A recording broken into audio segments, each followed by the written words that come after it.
What show is this? 8? We are live. 3, 2, 1. ARMTV call-in show with Uncle John. We are live. What's up? What's up, bro? I'm feeling good, man. I'm like, I just had my super match, so I'm feeling double good. How'd you do? So I did win. Did you raffle stomp them?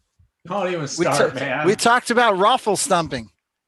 So that 30-second clip from last week about raffle stomping caused a tremendous amount of drama. A tremendous amount of unnecessary drama. Well, certain people watched that clip and they took it as me being like talking down to my opponents or being mean-spirited or something like that, which, let me be exactly clear, was never anywhere close to my realm of intention, right? I felt like it was just playful. That's how I kind of felt too. But either way, some people took it in a way that it was not intended to be taken. And it caused just a tremendous waterfall, a shitstorm, if you will, of everything. So I think it's all kind of worked out at this point in time. But I was very happy. It was a good match. I did win 3-0, and I'll have all the video up. There are some videos of it on Facebook right now, but I'll have my video up for next Monday. And you just celebrated a birthday. Yeah, I turned 37 yesterday. Can you believe it? You put up some guns, man. You looking good, bro. Yeah, did you see that? Like, I've never been a guy who's had anything to show off ever in a picture in my life. So I was like, I'm 37. That we're gonna do this today. Yeah, I mean, well done. Big props. Thank you. Big props to you, boy.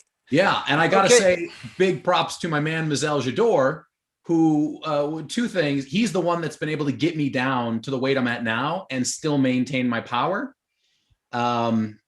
And he's like the only guy that voted for me to win in this match. I think everybody else was like 3-0. John's gonna get stomped, but Mazel had my back. You really didn't. You didn't have anyone have your back? I mean, I don't know, but there was a few messages on Facebook or a few posts on Facebook that were like, "Who's gonna win?" And it was like, not me at all in any way, shape, or form. So I'm very happy. At the end of the day, Rob McNamara, the guy that I pulled, love the guy to death. We're very good friends, and it's all. I thought you were supposed to have 2 matches. Okay, so I was supposed to have 2 matches, but we had a COVID spike in Nova Scotia of 10 cases. 10 cases in Nova Scotia is enough to shut the city down.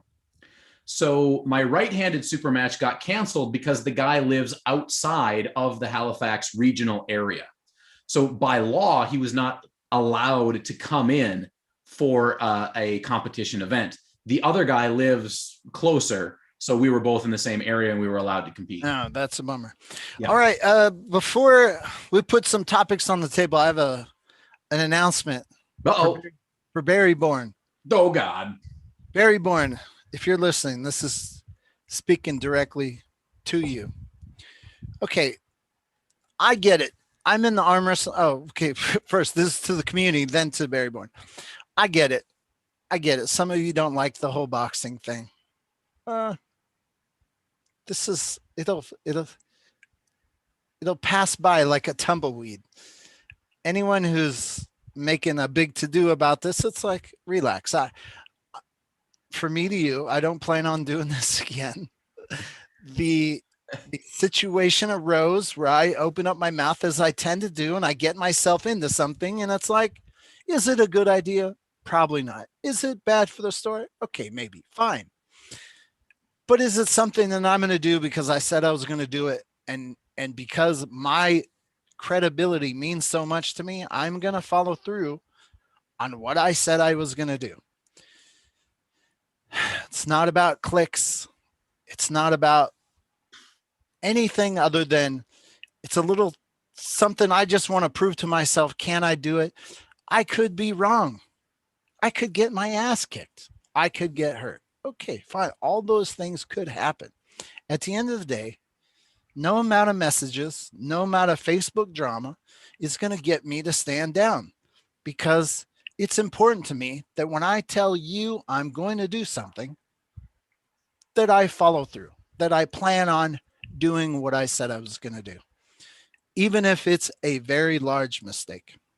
That being said, Barry Bourne, to you, sir. When you first came on the scene and we had a phone conversation, I called you and I immediately said, I have no idea if this is a put on, if this is like a character, or if this is really you. But I said, don't tell me. I don't want to know. It's too fun not knowing the truth. I don't want to know. I don't want to know the clown behind the curtains, if you will, the Wizard of Oz. The big scary guy on the Wizard of Oz. Like, I don't want to see behind the curtain. And I told you that. Don't tell me. And to this day, I still don't know the answer to that question. That being said, I watched you box, and our exchange via text messages lately lead me to believe that I beat your ass. No, I'm just kidding. I watched you box, and listen, don't take this as fighting words. You take this as like, I get into a debate with my wife and I say, I don't believe you. I'd like to see the case study on what it is that your opinions on. We can have a disagreement and not be like, I hate you, you hate me sort of thing. Fact is, I watched you box and I wasn't impressed. I didn't think, just like I don't believe you're a world champion arm wrestler. Again, because I say that, it doesn't mean that we can't be friends. That's just my opinion. And not only that, but I don't believe that you're a world like caliber boxer, that you box a lot, or that you street fight a lot. I just watched it. And here's the thing. Here's why I opened my mouth to begin with. And I know you guys are in the chat. We're just going to finish our little intro.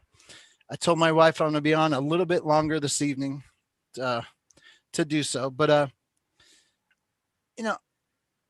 I'm not a huge boxing fan. But all my life, when I've clicked on the thing and I see guys being paid to box, and I see them dancing around, avoiding each other, and being very calculated and too safe, it's always bugged me. I know I don't know how to box, but I do know that if you paid me to get in the ring, or I got in the ring with somebody, I'm not going to be so safe and calculated. I'm going to go for it all, win or lose. And I just opened my mouth. I said, hey, I could put on a better show than that. It kind of turned into that I could beat Barry Bourne. And I don't know if I could beat you, but I do know that I'm going to give it my all. That being said, let's go to your text messages. You've been blowing up my texts like a crazy ex-girlfriend, like crazy ex-girlfriend, hot and cold. One day you're like, I love you, Gary Roberts. Don't get into the ring with me because I could hurt you. But then the next day you're like, I rip your arm off. You don't want to mess with me. You should back out of this because I will hurt you. If you want a street fight, fist to fist, you're in danger. And here's my number one conclusion, besides the fact that I think you're essentially drunk dialing me or something. I don't know, just like the hot and cold of it. But at the end of the day, Barry Bourne, you agreed to the terms. I'm just going to do my best. I don't need to win or not win. I just am going to go in and see if I could do what I said I could do. I don't want you to go soft on me, but the fact is, the way you've been messaging me and telling me that I shouldn't do this, it's that phrase, one doth protest too much. It's almost like you are like indeed nervous or something, because you shouldn't let me rattle you. You said the words demeaning. If you're as badass as you say you are, why are you messaging me? You said demeaning words about me. It's like, that sounds like something a snowflake would text. So it only gives me more confidence that I could indeed pull it off. And it's not to discount what you're capable of. I just want to see if I can do it. That said, you're whatever your demands are, I don't know what you're talking about, 60-40 split on sponsorship. Stacy Morgan gave me $200 to give to you to box me. Travis Bajan said that was a go. You heard it. You said you were in. Now, whatever other demands you're making, I give you nothing else. I give you $250. If Travis is not involved, we're outside. The people can line up around us to form a little ring. I will have my gloves on. He was saying, since I said I got to go outside, that meant no gloves, no headgear. Listen, dude, I'm not stupid. Okay. I want the gloves and I want the headgear. I want at least that minimum amount of safety-ness. And I'm just going to see if I could do it. It's less about you and more about me just seeing if I could do it. So that's it. Those are the terms. I'll be outside. I'll be waiting for you. I'm going to put my gloves on. 5 1-minute rounds, and I'm going to do my best. I don't know if I'm going to win or lose. I don't know if I'm going to get it, but I'm going to try my hardest. And I want you to give me your full effort. That's it. That's simple. And everyone else who's offended and upset, it'll be over. If I get hurt, I'll heal. That's it. That's what I wanted to say. Get it out? Did you get it out? Yeah. Hey, by the way, Tim Morgan, $5 super chat to say, just starting the show on a good note. Thank you very much, Tim Morgan. I appreciate that. By the way, Barry Bourne also challenged me to 2 super matches, right and left hand. He said anytime, anywhere. Yeah. And so $500, Barry, $500 for me to show up. I'm there. Yeah, he wants to arm wrestle me too. So I guess that's I got I think I have 3 super matches that weekend. So I'm gonna be busy between the weirdo camera guy filming the ROTN, boxing Barry Bourne, and the super matches. I have 6 people. Just line up. This arm is rock solid. Look at that. And people want to know about my training. I've been training now for 2 weeks. I would say I'm 60% accomplished of what I thought I would do. So I do have to up my game. And if Barry Bourne is indeed training, my ability and what I think I could do is completely dependent on the 3-day binger, hadn't slept, the version of Barry Bourne that showed up. If he really is indeed training, then his chances probably do go up, because I need that guy to come in exactly the one I saw. That's who I want to box. Okay. That being said, I'm doing my best. I got less than a month to go, so I'm training. Okay. All super chats tonight go to Uncle John, our host, and thank you, everybody. Support the channel. Jason Merlot sent us, when is Greg Gray jumping on tonight? Was I a dick last week? Well, you were unreasonable. Yeah. At times. Well, you weren't having a functional conversation at the end of the day. And that's what matters, is having a functional. You can argue, but there was no function. There was no form. You were saying things that he wasn't hearing. He was saying things that you were not hearing. Not because you couldn't hear it, because you guys were just. I didn't go back and rewatch it, but I just take it that he was just dismissive of everything I said. It was like, okay, dude. Well, I think you're maybe dismissing everything I said. And then I don't know if this is true, but it seemed to me like you both were kind of in this argument of either or. It's all got to be the arm wrestlers, or it's all got to be the sponsors. And I don't agree with either of those statements, because I think it has to be something that moves towards something that happens at the same time. I know is I've come up with a Greg Gray clause that he pays double entry fee at all my tournaments for the trouble that he gave me. I like Greg. He's a pretty good guy, I think. You guys just got to hash it out. You just got to, what is the deal with so many people being upset? Just message Greg Gray and just be like, man, you know what? I feel like we didn't get to talk clearly enough. Can I and then just write him a clear, concise paragraph and be like, what do you think about that? I don't remember if I said this last time, but it bugged me, his entitlement as an arm wrestler, that it's the promoters and the sponsors' money, and I don't have to do anything as an arm wrestler. It was just a little hey, until our sport reaches the level where all you stars can sit back and just collect a paycheck, fine. But you sounded like an entitled, entitled arm wrestler. Like entitled dicks is what you both sounded like. Okay, so I put on the title, this is a very, watched the clip on Cobra Road's thing where Neil Pickup confirmed Wall is alive. Right. Very specifically. Yeah. And I feel like have to play the role where I push back and I say, I love Neil, but is he not a Wall company man? Like, he's the company man. It's like, oh, sure. He's the guy who's supposed to say that. I keep looking at the Wall website and it hasn't been updated since start of COVID. But what if this is a business decision that I'm just not smart enough to figure out? Like, would you not just put the tourniquet on and stop everything if you were trying to save enough and make it through until you can open it up again?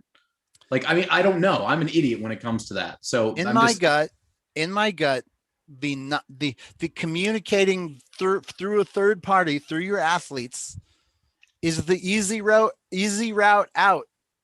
It's I still have an option to never start up again. If I haven't said anything and only my people have said something, then I still have the out if I don't want to do anything. So I'm just saying, even if this gets people upset at me, until I see wallunderground.com updated, I'm assuming they're not coming back. Put out a message stating your intentions. Yes, we're still coming back. When COVID is over, stay tuned. You can say anything, a minimal amount of effort. I want to believe wholeheartedly Neil Pickup had amazing conversations with Steve Kaplan about the future of Wall. As long as they're not updating their website, to me, it's a red flag, and I would like to see that happen. So I'm going to continually asking for that. Wall, please update your website so I can believe. I just think that at this point, I'm just kind of like, does it, like, if they come back, awesome. If they don't come back, well, I mean, we got a lot of other shit on the horizon right now, right? There's a lot of things bubbling. COVID has forced arm wrestlers to figure out alternate ways of making things happen. And if Wall doesn't come back, I'm not like going to cry about it. I wish they would, because I enjoy WAL, but I'm not, super worried. Arm wrestling is in a great place. We will continue on one way or another, and we'll go from there. I have a question. If there's people in the waiting room that don't have a real name, like something not like, do you enter them? I haven't really run into it very much, to tell you the truth. Jason Merlot, how are you? Gary, how are you? What's up, man? My man, I'm rocking life, man. Life is awesome. My son just turned 1 year old. Excellent. I have one on the way in a month. In 1 month? Yeah. Congratulations. Thank you. Thank you. You know what you're having? Yeah, a girl. Welcome. I'll be asking you for pointers. Dude, well, listen, dude. No sleep early on, man. No sleep. It's true what they say. So I last week I asked you guys, did any of you watch the Travis Bagent Devin Larratt right-handed? Yes. I watched the right-handed, yeah. So is that what happened there? Is that something that could change rankings? I don't think the outcome was going to change. I think Devin was winning that match. So no matter what, Devin was winning that day. I think so. However, I do feel like Travis did get gypped. I don't know what their agreement was prior, but Travis kept saying that he was like, we're both not trying to get a fair grip, so put us in the set grip, and the referee would not do that for him. Have you seen that before? Someone refused to do a set grip? I've never seen a ref not do a set grip when both are kind of like asking for it. Yeah. It was very interesting, that match, but I'm even more inspired by the left-handed, which I just posted tonight. And Travis, there's one where Travis flash pins, or I think his elbow comes up. He flash pins, but his elbow pops up, but the ref hasn't even had a chance to get down to see his vision. So he didn't see the elbow foul. And I see in the comments, people were like, oh man, horrible reffing, horrible reffing. And it's like, he didn't have his eyeballs down low enough. The match ended so fast.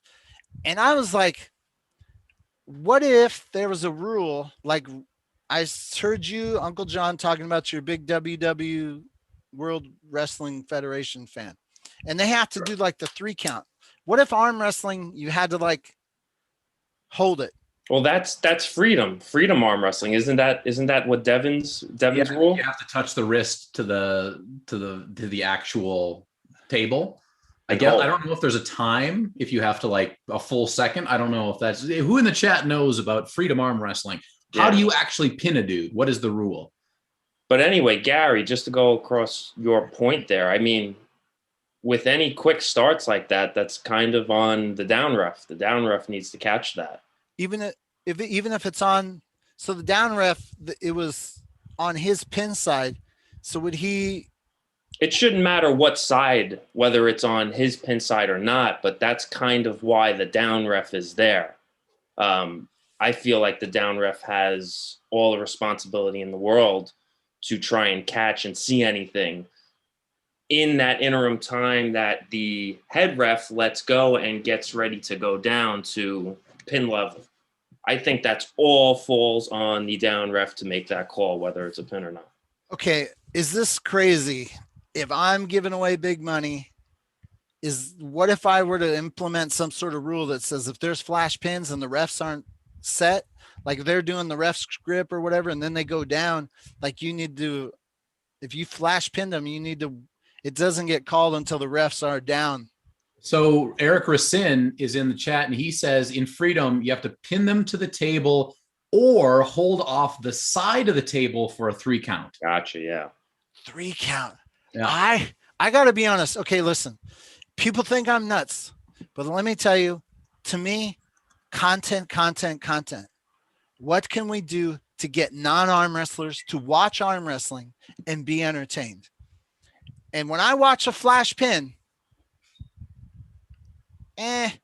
But what we have to ask the question, what do those new people think when they see a flash pin? Do they think the same as you, or are they like, oh my God, that guy is insanely strong? That's impressive. Yeah. Because they might think that too. They might think that, but now they have to bury it for a 3 count. Like WD 1,000, 2, 1,000, 3, 1. Wouldn't that be more exciting television? I don't know. That's my only thing is I don't know if it would be or not. But then how do you define the flash pin? Here's why I bring it up. I feel bad being Travis the one, but every match, right and left-handed, when he went down, he liked the instant he thought he was at the pin line, regardless of what the ref said, he just stopped arm wrestling. And Devin dragged it obviously back on the other side. So as a viewer who may not know what's going on, all they see is this: Travis going this way, pew, Devin pulling back, pew. And that to them, they might think, oh, well, what happened? But you cannot stop arm wrestling until the ref calls. But you Travis, are 100% right, Gary. And I think that completely falls on Travis's responsibility to make sure that the ref has that call. If the ref does not have that call, Devin is taking advantage of the fact that Travis is doing that just in case it did not get called as a pin to take that win. So it completely falls on Travis to make sure he gets that call before letting go. But that's part of Travis's head game. He likes to make something appear to be something that may not actually be. He tries to look overconfident to try and subliminally twist the ref into thinking that it's an actual pin. because he was like, This guy gets it. This guy gets it. every match, like wait for the ref. Because Travis, a lot of times Travis does get stopped right before the pin line, and Travis is doing that to make it appear and change the ref's decision so that he doesn't get a good look at it and so that the call does get called in Travis's favor. Okay, So did you watch the Jerry Caderet, John Brzenk right hand UAL 2010? I did not watch the one that you recently posted, but I know Oh of that my match. I've seen it in the past. Oh, I know exactly the okay. one. So John Brzenk, he's right here. Caderet is driving hard Yep. to where Brzezink's hand is basically down and maybe like a pinky. Yeah. And so let's say this pin line's right here. Caderet just does a quick push, and it just, man, if Brzezinski got pinned, it was by a pinky. Right. By a pinky. And that's my point. When you read the comments, the viewers aren't happy. They want to see, I think they want to see the wrist. So not just a pinky pin, but they want to see the wrist break. Or like, I want to see like for instance, let's say these are not pins. 1,000, that's a pin. Right. If it's just doing that, you know what I mean? It's like, how can an eyeball call that? Well, that's what they started trying to do in WAL. Like they're saying, bury it. Don't make any guesses to whether it's a pin or not. Bury it. But there's no definition to that. I think as a promoter, I would push more to the direction of burying, like if there's any question that it's like, hey, dude, you're the arm wrestler. You got to make it obvious for camera. You know what I mean? Two things. Number one, Joe Woodland with a $5 super chat says, glad things are going great for you, Gary. Keep the momentum going, my dude. Thank you very much, Joe. Number two, you got to remember, Gary, if someone is upset about a video or the outcome of a match, they are way more likely to chit chat about that in the discussion than the people who enjoyed it. If you have negative feelings, your likelihood of complaining about things goes through the roof. So we don't even know if the numbers really are what they appear to be. So okay. That's just another angle. I'm not saying yes, no, or otherwise. I'm just saying, it's the things that you got to take into account. Okay. The other topic. Thank you very much. The other topic, Derek's dream. Derek in Dubai. Derek Smith. I'm kind of joking, but my heart wants to say I'm a genius.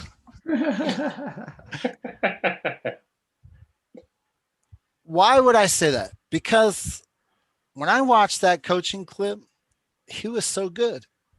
Oh, he's great. Yeah. He's so good. And it's like, it worked. So many people in the chats were like, oh my gosh, I discovered this guy. Like, I wish I knew about this guy. It's like, this is why I wanted to see this guy. He's so good. And more importantly, dude, he was crushing it. What are our numbers? How many people are watching our live show? 130. 130. Okay. I think I didn't see him below like 170. I think he popped over 200. Yes. Derek Smith, he was getting mega super chats. I think he was but I mean, I've watched his live streams earlier. I don't know what he maxed out, but I think he was not getting more than like, I don't know, let's say 50. But I think I've even seen him in the low 20s. So that's a huge, like, oh shit, this is overnight. Like 1,500 subscribers out of it. He's well over 4,000 now. Yeah. It's like, now that bump doesn't last forever. Sure. You come home, you're going to have to keep pumping out content. But the little, like, the Dubai bump, that shit works, man. It's like, oh my God. And I mean, Jason, did you watch any of his coaching?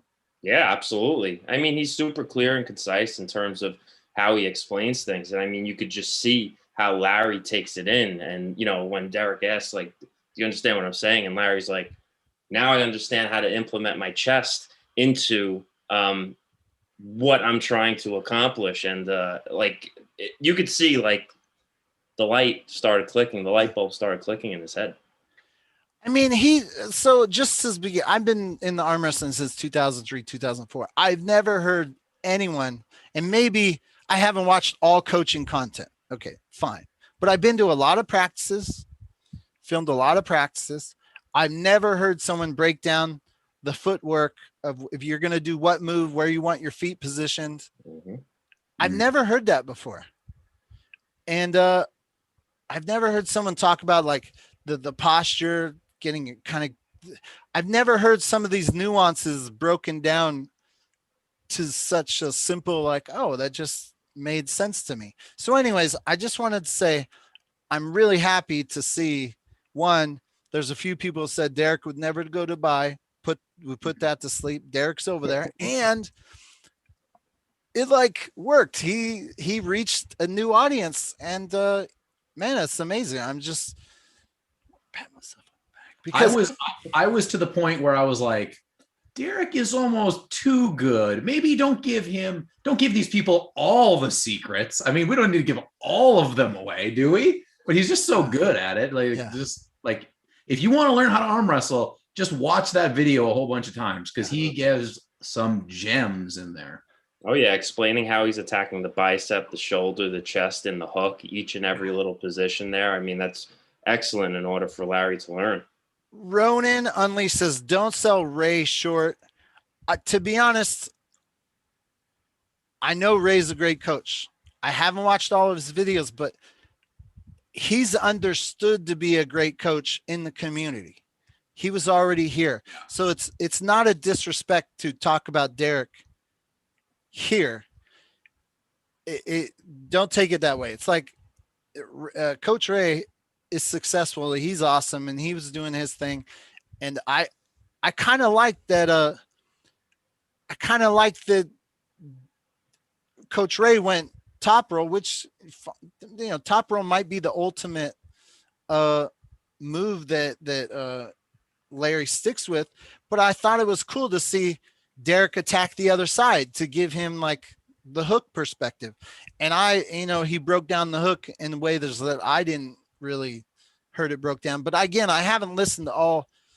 Here's the thing, 100% truthfulness. Since my return in the sport, I've been more trying to catch up on all the hot topics of arm wrestling podcasts, and less like watching hours and hours of training videos. So I could be slightly behind on who the best training coach is. My main point is that Derek proved to himself that he deserves to be up there, and like, hey man, you respect what this guy is teaching. That doesn't mean other people don't belong up there. You know what I'm saying? So anyways, I'm very excited and happy about that. And he's in Turkey right now, hanging out with the man, Engin. The angry man. Angry man. Can I say something else that might be controversial? Sure. Oh boy. Okay. So two things. Oh my God, two things. And again, Greg Gray, last week, he said, I don't let people speak. This is something I will work on. Like if I'm not letting you guys speak, you just let me know, put me in my place. I can just get crazy, but I'm also setting up the show for when you guys take over. But Uncle John, the one thing that I took away from Derek was how good he was on the live chat with his people. Like, yeah, he was really good. Very attentive. He's really good at like working it. Like you and I have never stopped. So I've never done this. Right now, there's 127 people watching and only 33 thumbs up. Thumbs up. I watched Derek go, boom. All right. I need to see the thumbs up. We're not moving on until I get more than 33 thumbs up. I'm doing what Derek did. Hey, I see 33. Let's go. Like, this is real time. I've never looked at that thumbs up. Give me another thumbs up, somebody, so I don't look like a retard. 34. It went to 34. See how that worked? I said 35. Thumbs up. So anyways, Derek, he was at like 170 thumbs up. And he's like, we have 197 people watching. We got to get over 197. And within like 20 seconds, he got himself an extra 25 thumbs up. And I was like, oh shit, that works. Like he was really good at working the peeps. And I was like, oh, I'm going to try that because it's working. Look, 47. See, I learned something from Derek Smith. I thought to myself, wow, okay, that guy can coach, but he's really he's taken on this role of having a new audience really well. And I was like, see, I knew this guy was a star. I knew it. Anyways, that being said, I wanted to bring up one thing that he said in his chat or on his stream a few streams ago before he left Dubai. Someone asked him about steroids. And he said, so he's been arm wrestling how many years? A lot. Yeah, like 10, let's say 10 years, roughly 10 years.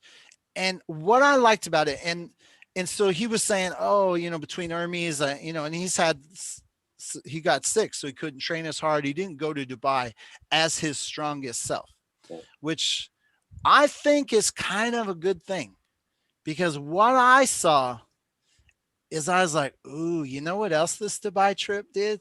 Oh, this sparked a hunger. I think I could see Derek getting really fired up. Like he says, I want to be the best. He's had 10 years to develop that foundation. He's big. He's got all the genetics and all the foundational strength that he's given himself. I don't know if he's ever put 110% into his training to see what happens. Like if he's gone full tilt, okay, now what happens? I think having a hungry Derek come back where he's really like, okay, I do want to be the best. And now I'm going to see how long it takes me to get there. I was like, oh, it'll be really interesting to see now what a hungry, like fired up. He knows he's a good coach, but he does want to be the best. He doesn't want to lose, right? He wants to be the best in the world. He wants to beat the Travis Bazins. He wanted to give it to Hermes or whatever. I'm interested to see like a new guy coming in. If I come in like Derek Smith and I start today and I say, I want to be the best in the world, I need like 10 years, right? I can't just do it overnight. The likelihood is next to zero. Right. Because you have to build up that foundation, right? It's like you can't just be the best. Yeah. So I like that Derek is not the best, but he's already put that 10 years of having that solid foundation. But he said something. He said, if I give it 110%, and because I've already got that 10 years, if I don't become the best, he said, I would consider using steroids. That's what he said. Sure. You guys have thoughts about that? No. I mean, yeah, that's just like everybody else, I think, except with the exception of a few people. Here's the thing that I've been thinking about a lot since steroids have been this huge topic. By the way, Jace, thank you very much for your $5 super chat. And Ronan has a super chat, which we'll get to in just a minute. Now, you hear steroid talk and it's not fair. It's not fair. How the hell is it fair that you have better genetics than everyone else? How is that fair? That's not fair either. So what are we going to do? Are we going to start being like, we need to take a look at your genetics, sir, because you were blessed with better genetics than everyone else. And you like, I'm not making a comment on if I think steroids are good or not. I'm just saying, if you think one is an advantage, so is the other. Good point. I like that. That's a great point. Yeah. I don't know what to do about it, but I was going to lead into something else. Oh, here's the thing. I said that I would be interested in it. When you're at that guy at that level and you've arm wrestled for that amount of years and you know what your baseline is, right? You've arm wrestled enough people. You've been around the block that you know what your lifts are. You know what your arm wrestling abilities are. And you are in the perfect situation to be 100%. Okay. So I've watched Larry Wheels videos and I've seen a video titled, Yes, I did steroids or something. And I saw him break down why he did it. And correct me if I'm wrong, because I have no idea if I'm wrong. But what I've seen generally, when I look at these big channels of these big guys that look like, when they talk about, yes, I've done it, it's usually like after the fact, after the success. Like it's already when you have the million. No, Gary, I think he's still on roids. No, but he's already reached success. Oh, I see what you're saying. I don't know if he's said it as he was coming up. I have no idea. I haven't followed Larry that far back. Well, as a documentarian, as a guy who loves documentaries, I would love to see this. And again, this couldn't be just for Derek. I would love to see this. You do all those PR lifts. Here's my PR lifts. I'd love to see episode 1, all my PR lifts before I take steroids. Here's all my lifts. Here's my this. Test everything natural. Go to an event, arm wrestle Bob, Joe, Tom, Dick, and Harry. Here's my results. Tom, Dick, and Harry. Then episode 2, here's what I'm taking in my arm. Here's why I'm taking it. I learned from so-and-so. Here's what I should take again. Show me you take that shit, squeeze it into your arm. You can't on YouTube. They're not going to let you put that on YouTube. Yes, they will. Yes, they will. Yes, they will. Drug use. Not safe for kids. Not safe for kids. Doesn't matter. Fine. Cut that out. But you can say you did it. Blur it out. Documentaries. I'm telling you, if you want to be a successful content creator and you have the foundation that Derek Smith has, you thought you went from 3,000 to 4,700 fast. You document when you reach that wall where you're like, okay, I'm done. I'm going to now see what I can do pumped up. And you document it every step of the way in a series. So then I can go see, because I don't do any of this. I have no idea what the gap between drug-free and non-drug-free. I don't know what that is. I can't visualize it. I can't see it. Well, it's dependent on the individual. Right. But that's what I'm saying. Like, if you're a guy and you tell me, okay, my max bench is 275, whatever, 275 for 10. I don't know if on steroids you can do 275 for 20 or 325 for 50. I don't know the difference. So I would watch a documentary stepping every step of the way of how much that shit gets you, what you felt differently. Is it worth it? And then I want you to go do all those same lifts that you did on episode 1. You do it on episode 25. And then I want you to go to arm wrestle Tom, Dick, and Harry. And I want to compare the results, a natural versus a non-natural. So I, as a viewer, can judge, oh shit, I see the difference now. Anyways, if you want your channel to blow up, I think whoever does that is going to get massive views. And then it would be helpful for a guy like me. I'd watch it. Anyways, Ronan, $10 super chat. Ronan, what's a good time to call you? You said you had some tips for me. I'd love to take your tips. Unfortunately, for the last few days, it's been my son's birthday and I had to make a birthday video for my son. It took 2 more days than I'd planned. What is your training for Barry consistent of at the moment? Do you have any actual experience boxer teaching you movement, how to punch? Come on, man. Let me be clear, Ronan. Gary's training for this match, I already know what it is. It is right here. There is no training. No, I'm up to 1,500 burpees in 2 weeks. Are you going to burpee on his face or something? No, I'm just working on my cardio. That's all. Good start. I'm not going to learn how to punch in 4 weeks. I just need to be able to have listen, here's the thing. You can't hurt me.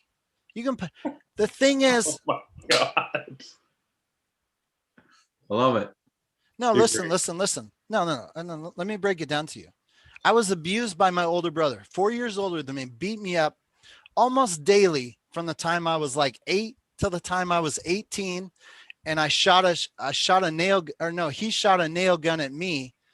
He at a construction site, because our dad was a contractor, where he pulled the clip back and he shot 3-inch nails, hit me in the chest 3 times. And I snapped and I just dove at him and he turned around and started running. The look on my face, he was so scared. He turned around and for the first time in my life, I saw my older brother who abused me run scared.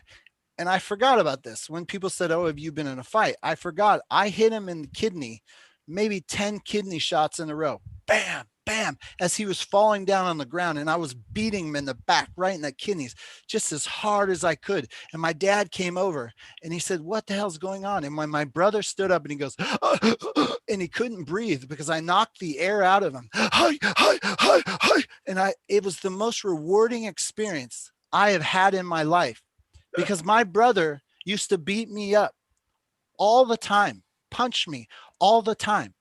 Now, am I scared of getting hit by Barry Bourne when my older brother used to punch me daily, handcuff me to the bed, and lock my mom out of the door until the police arrived to have to let me free? No, I ain't scared of one motherfucking Barry Bourne, okay? Okay, so I can take a punch. Any of you think I'm a pussy, just check yourself. You heard it here first. Gary Roberts is not afeared. I can take a punch, okay? Can I throw a punch? Unless you're my brother, that's the most effective punches I've ever thrown, is that day when I was 18. But I'm trying to up my cardio game so I can swing more than 7 times that what Barry Bourne did.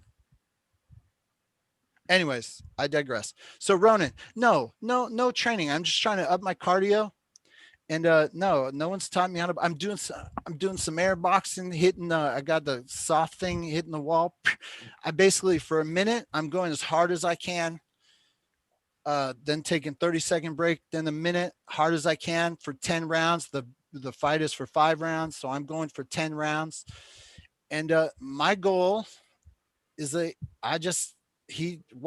not afraid of getting hit by him, and when I'm charging him, I'm not worried, bro. Ain't worried. Neil Pickup, when I was on with Neil and Cobra the other day, Neil Pickup said there is absolutely 0 chance of anyone getting hurt in that match unless it's outside and you hit your head on the pavement or something. Yeah, well, I'll have a guard on. I'm not. No, that's stupid. That's good. Mike's Madness with a super chat. He says, $4.99 super chat. Happy birthday to Little Bubs. Says Devin has nightmares about Travis in his face. I'm your daddy. Mike's Madness knows what's up. Also, Stacy Morgan with the $10 super chat. Thank you, Stacy. Says, LOL. No. Listen, you can't hurt me. That's quote of the night from Gary Roberts right there. Listen, I can take a punch, man. I can take a punch. That's what I know. That's the one solid thing that I know. So I'm not afraid of getting hit. It's like, I'm not afraid of that at all. So someone says I can't stop talking. Yes, that's true. I can't stop talking. Welcome to the show. Is it your first time? Okay. Was there any topics that I missed? I haven't seen everything lately, but I did get a message from Evan Keller, who's a consistent contributor. And he on there, he said, check my messages. And he says that, so there's this guy in Ontario named Tyler Bolzan. I've only really known about him for maybe a year, 6 months to a year. Strong looking dude. He's been making some waves. And he says that he wants to put up $1,000 to pull me in a super match, left-handed.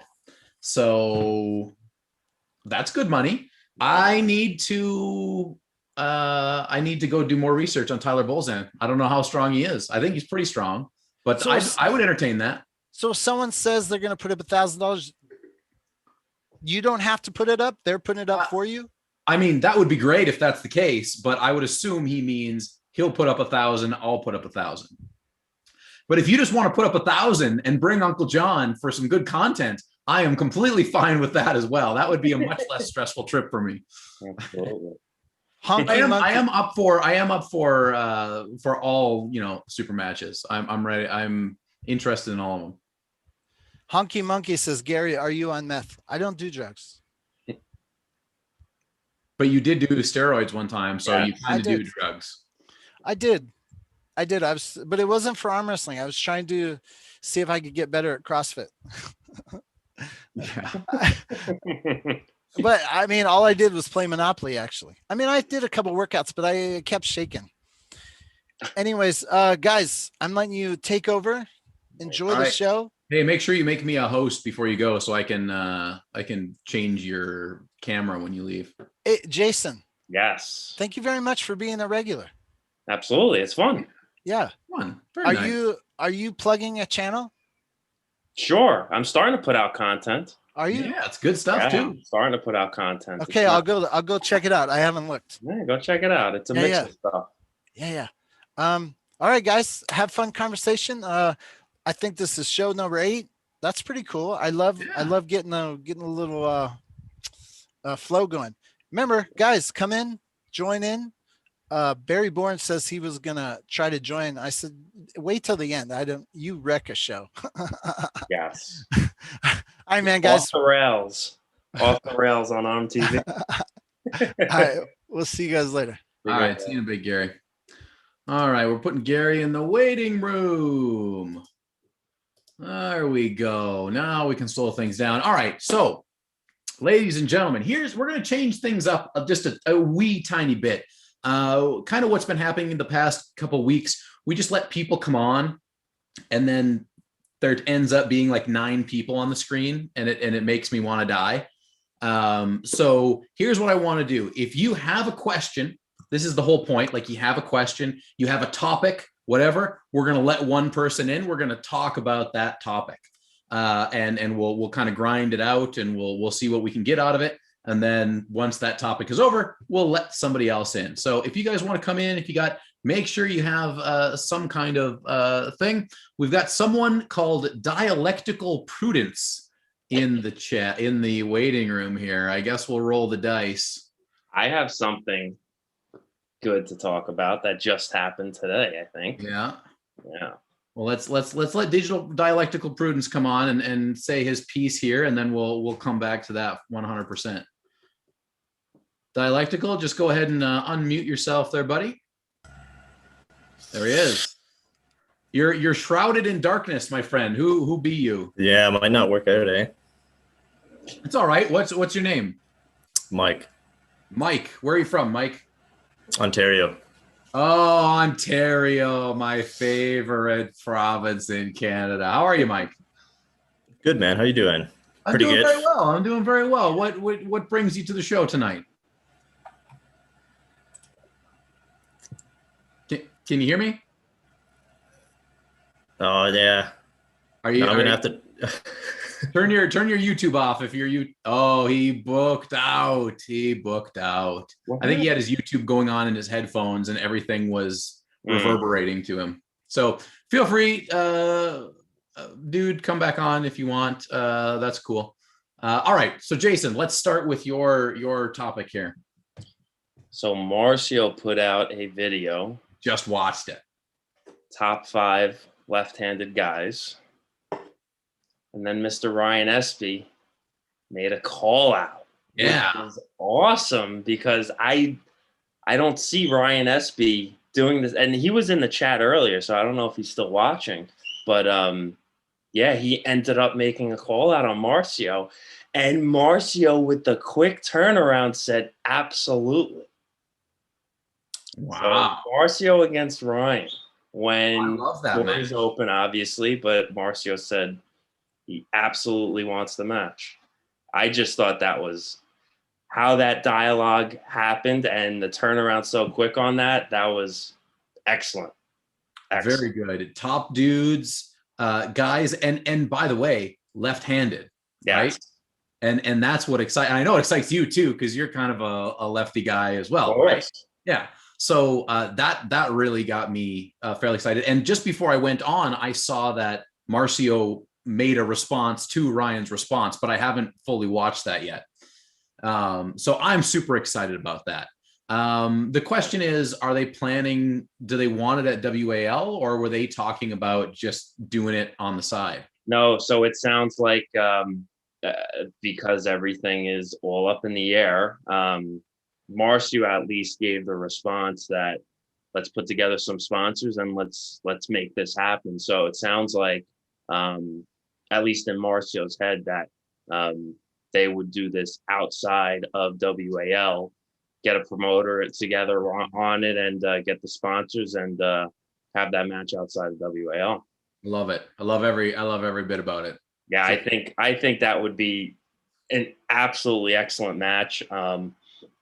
I think both guys have their lanes with where they would want to go. And yeah, I think just from the layoff. I know Ryan has in the past shared his opinions with the lack of his use in the WAL. So I'm sure Ryan's hungry for any type of high level match at this point, just to get out there and get in the field. So I think both guys would really, really put on a good show for this match. Oh God, 100%. Yeah, Ryan, if you have time to come on, feel free to jump on. Good question. Neo Barry says, has Marcio and SB ever pulled lefty previously? Ooh, I'm don't not know. 100% sure. I don't know. The truth. I would assume that at some point in time, at some tournament in the last 20 years, that they had locked up, but I cannot for the life of me think of one of those times. The only time that I could think of is possibly when Worlds was in Canada. Right. That could have been that. Well, Ryan Espy is joining the chat. There we go. Here we are. Yes. There he is. Let me unmute yourself there, buddy. There we go. The man. What's going on, Ryan? Can you guys hear me okay? Perfect. Yes, we can. All right. So So, tell us a little bit about this exciting development here. well, it was kind of a spur of the moment thing, if you can believe that. Mm-hmm. I saw Marcio's video. I responded. I called him out, and he responded back. Now, to address some of the questions in the chat, I'm looking at it right now. Yes, Marcio and I have pulled lefty before. Wow. Okay. How long ago? A long time ago, like 2004. That means lighter weight. Well, in 2004, I won my weight class at the Harley pull. I beat Harold Owens and Christian Binney. Marcio won the lower class, and he beat me in the overall. Wow. In 2010, and he beat me twice, I believe, that day. In 2010, we went to the Worlds, and we're both in the same class. I won once, he won once, and we both lost to Andre Pushkar. So that was pretty good company. Yeah. And that was the last time, 2010? That was the last time. So it has been a long time since we have locked up. He's probably stronger now. I'm for sure stronger now. Mm-hmm. And man, it's not happening in World Arm Wrestling League. So I don't think World Arm Wrestling League has any plans of left arm. So we threw it out there, and we've already had some promoters kind of approach us and say, what will it take? And there's some talking going on, and Beautiful. There's the match is going to happen. It's a matter of when can we travel. That's it. Like, Yeah. if somebody said that traveling is open tomorrow, we can make the match this weekend. I can make that happen. Brian, what made you make this this call out? Because like you said, it was kind of spur of the moment, and like in the video, I felt your hunger behind it. I felt it. There's nothing happening. There's just nothing going on, man. And I've been arm wrestling a long time, and we have to get to this. Everyone needs to quit being afraid of competition. So Yes.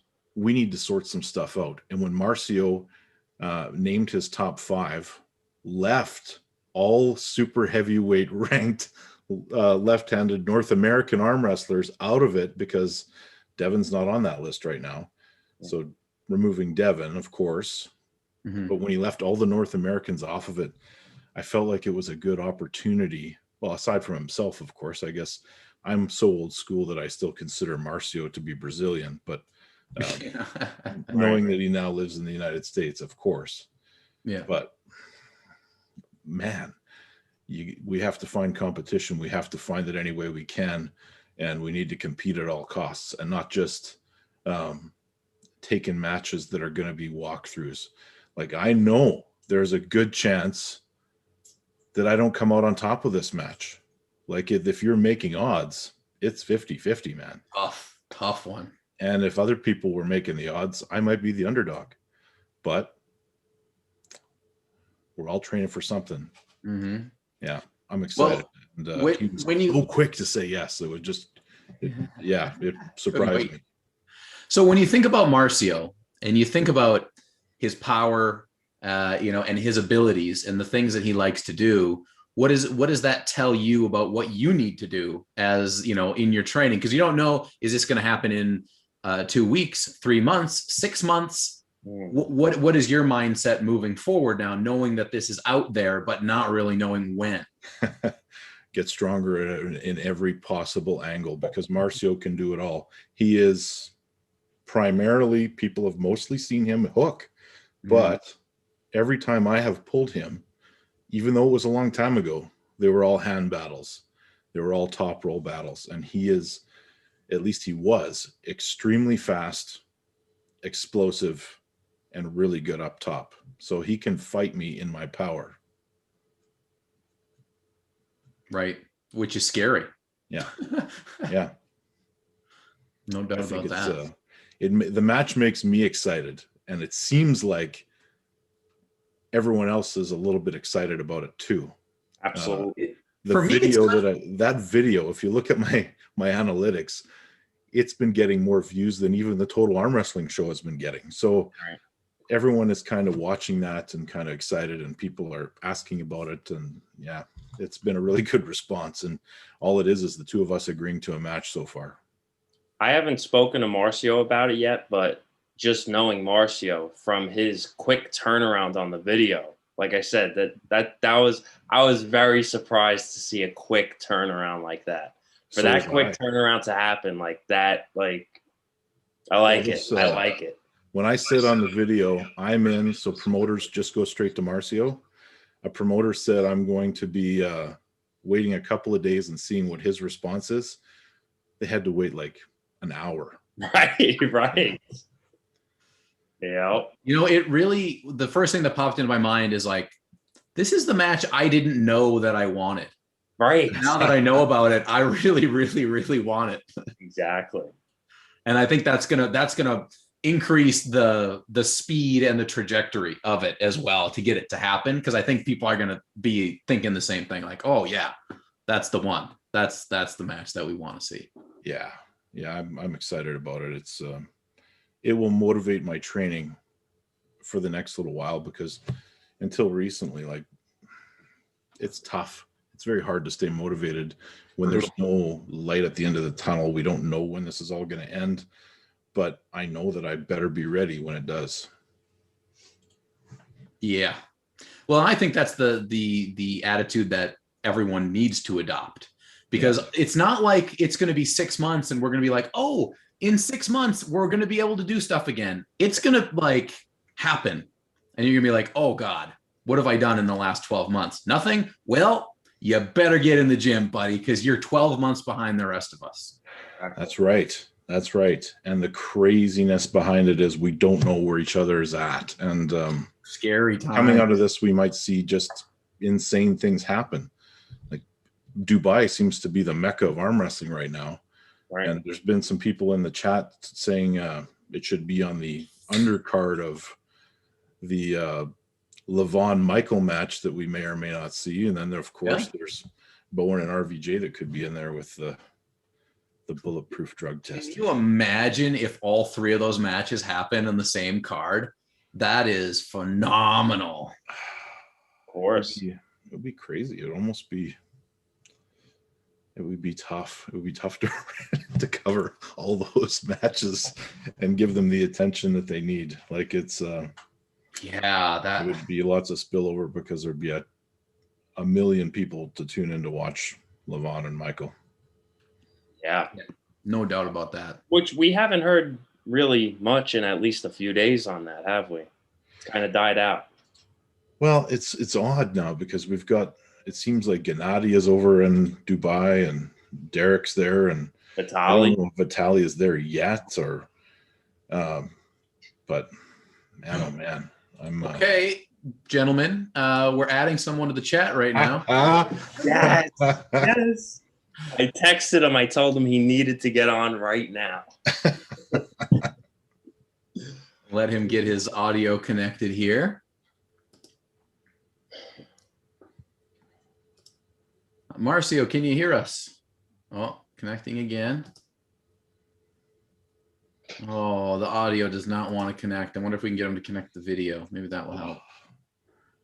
No, but oh, something's happening. Yes. Oh, Yes. What is going on here? There's two of them. I don't think we can. Which one do I look at? There's two. You see two Marcios? I see two of them. Well, it's background. Marcio, can you hear us?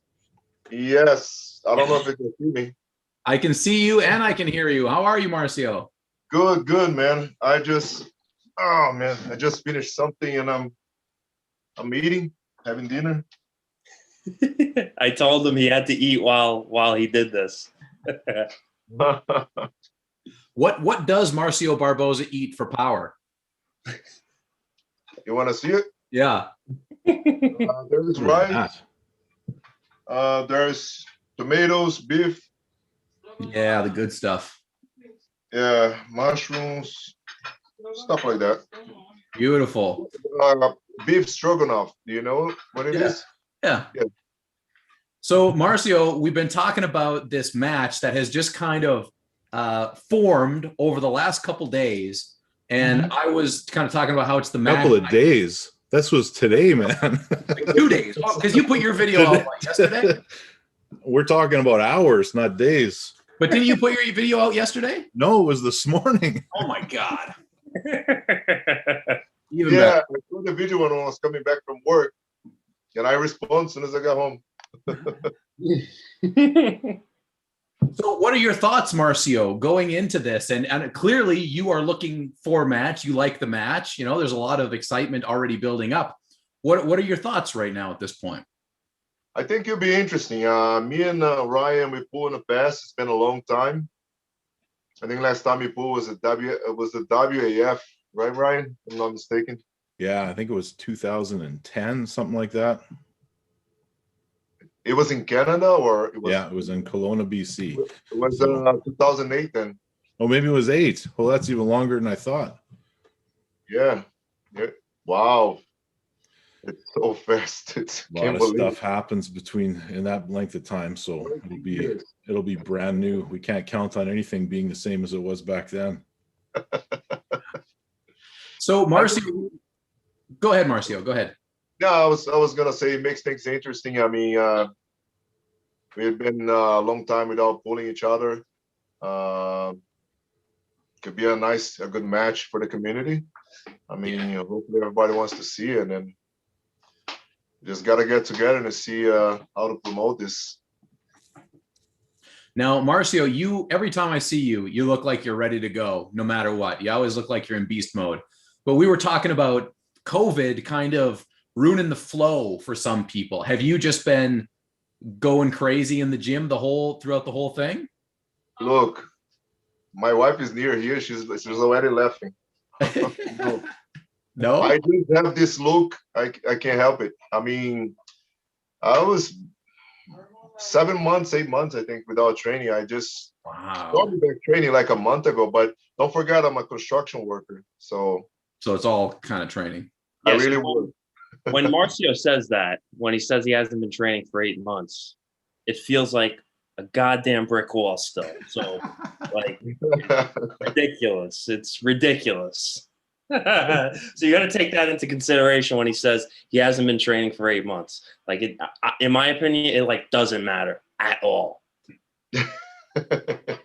I buy it because he looks like he's been training. Much. I don't lose much. Like probably lose endurance, strength. Not much, but of course, if you're gonna train for something serious, it just, it's a different type of approach. But I haven't been not much stuff. But my arms seem strong. I mean, you lose a little. My hand, I keep working with my hand at my regular job. But it's gotta get build the endurance. And of course, you lack on concentration for not competing so long. It's a different atmosphere. I want to get back into it. Right on. So have you guys, I mean, obviously this is less than 12 hours old, but have you guys thought about rule sets or a number of matches or anything like that? You know what? I don't care. We can do it any rule set, any amount of rounds. It doesn't matter to me. I mean, unless something comes up with something ridiculous like best of 15 or something like that. I don't want to do that. Probably 7. Probably best of 7 is the top. But yeah, you know, I don't know what Marcio feels about it, but No, I'm fine. I mean, I'm not. I compete in a bunch of different rules, so we just gotta set it up. And when the match is set, we just, if it's set by organization, of course you go by organization. It depends. We can talk about it. Ryan competes in you know, he knows WF rules, ARMWRESTLING rules, WAL rules.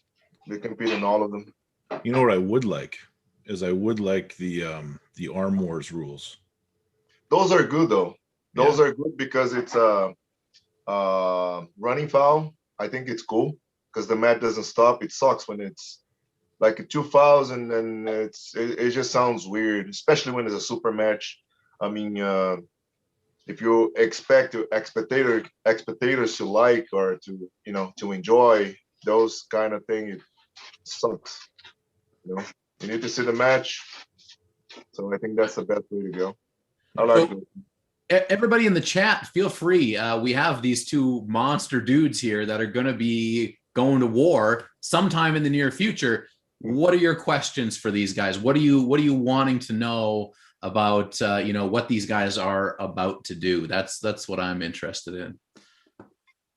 Let's see. Neil Barry wants to know, is Marcio stronger than Wagner on the left hand? Have you, both of you guys pulled Wagner?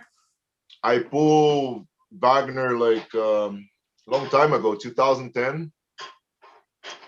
It was, I pulled at the Nationals. We pulled at the 110 kilos, which is 242 pounds. Mm-hmm.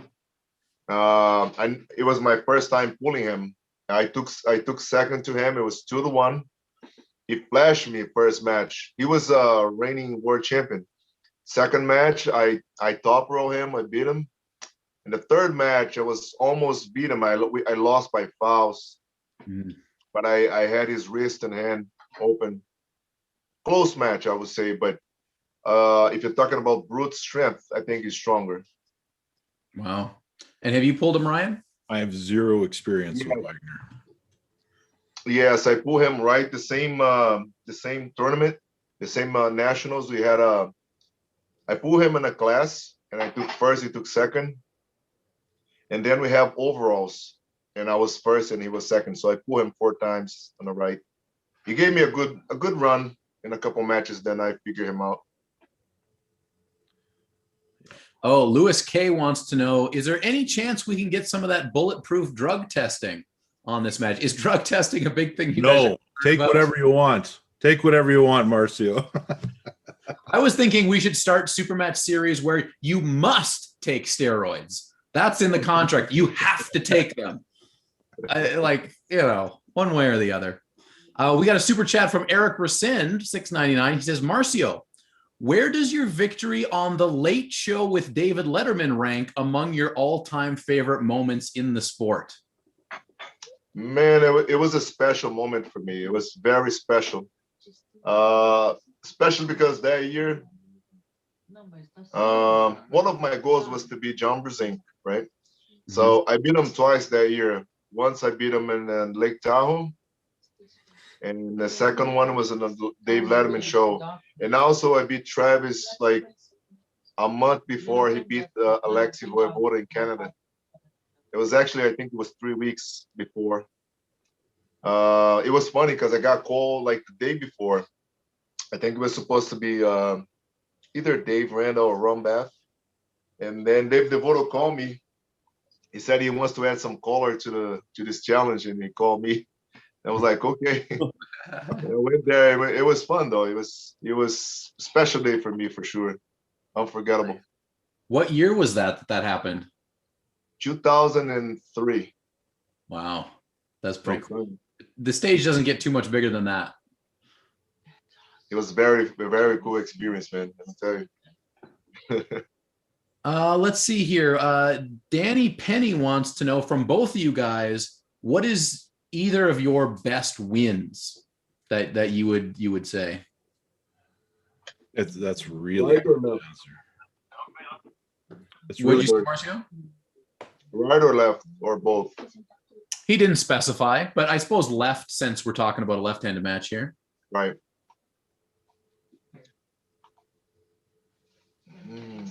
My biggest win on the left arm.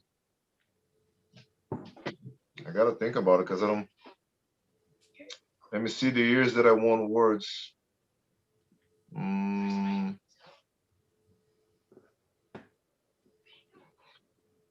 I mean, my first time ever competing in WAF, I won left arm awards. I was 85 kilos.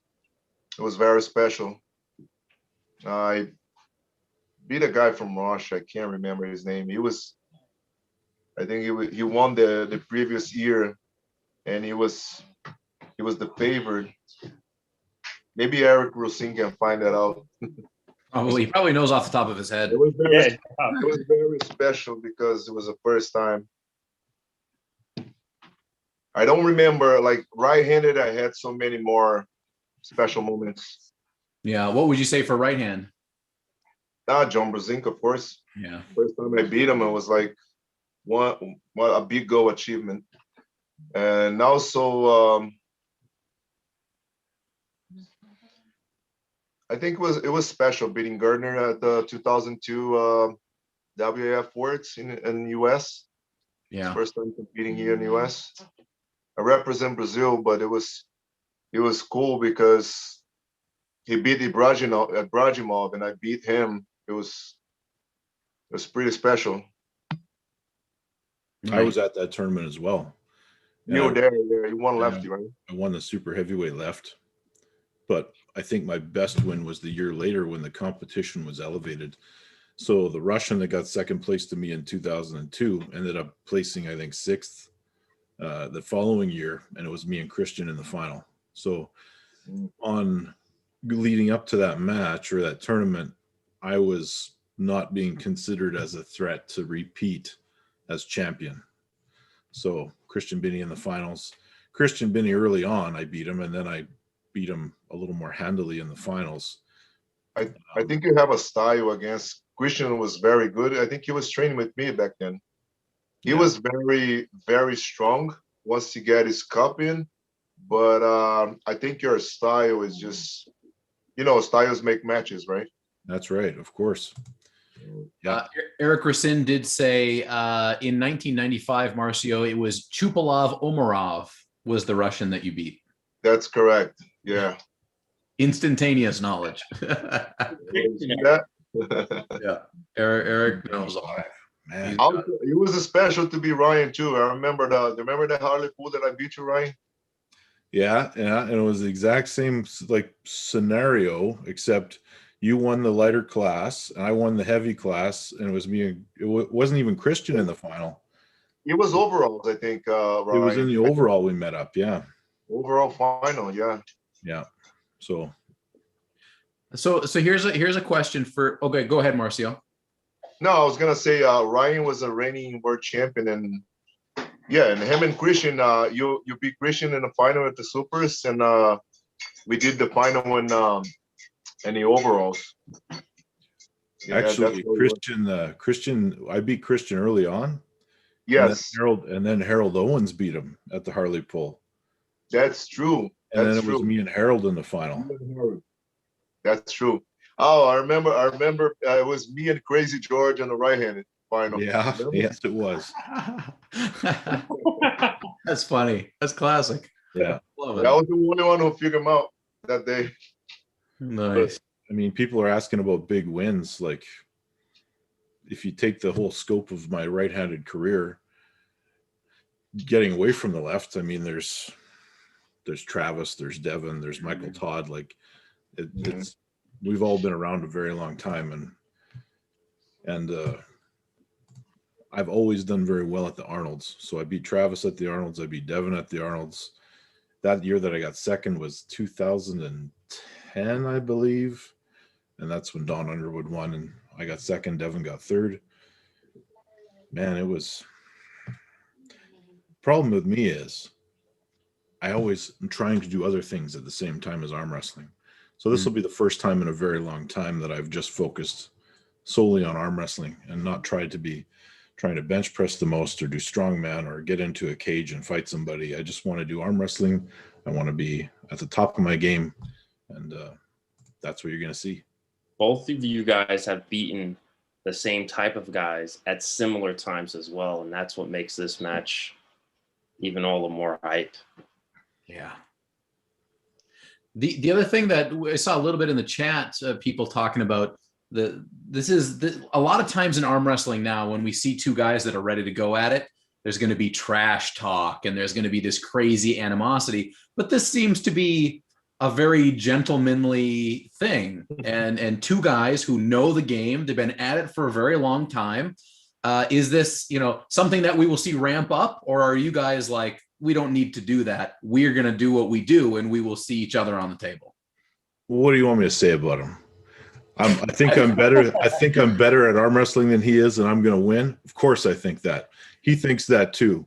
We're going to talk a lot about that leading up to the match. But aside from that, what am I going to say? Like, I don't hate the guy. Marcio and I are friends. We're going to go and we're going to compete, and we're going to try to kick each other's ass on an arm wrestling table. And when it's done, it's done.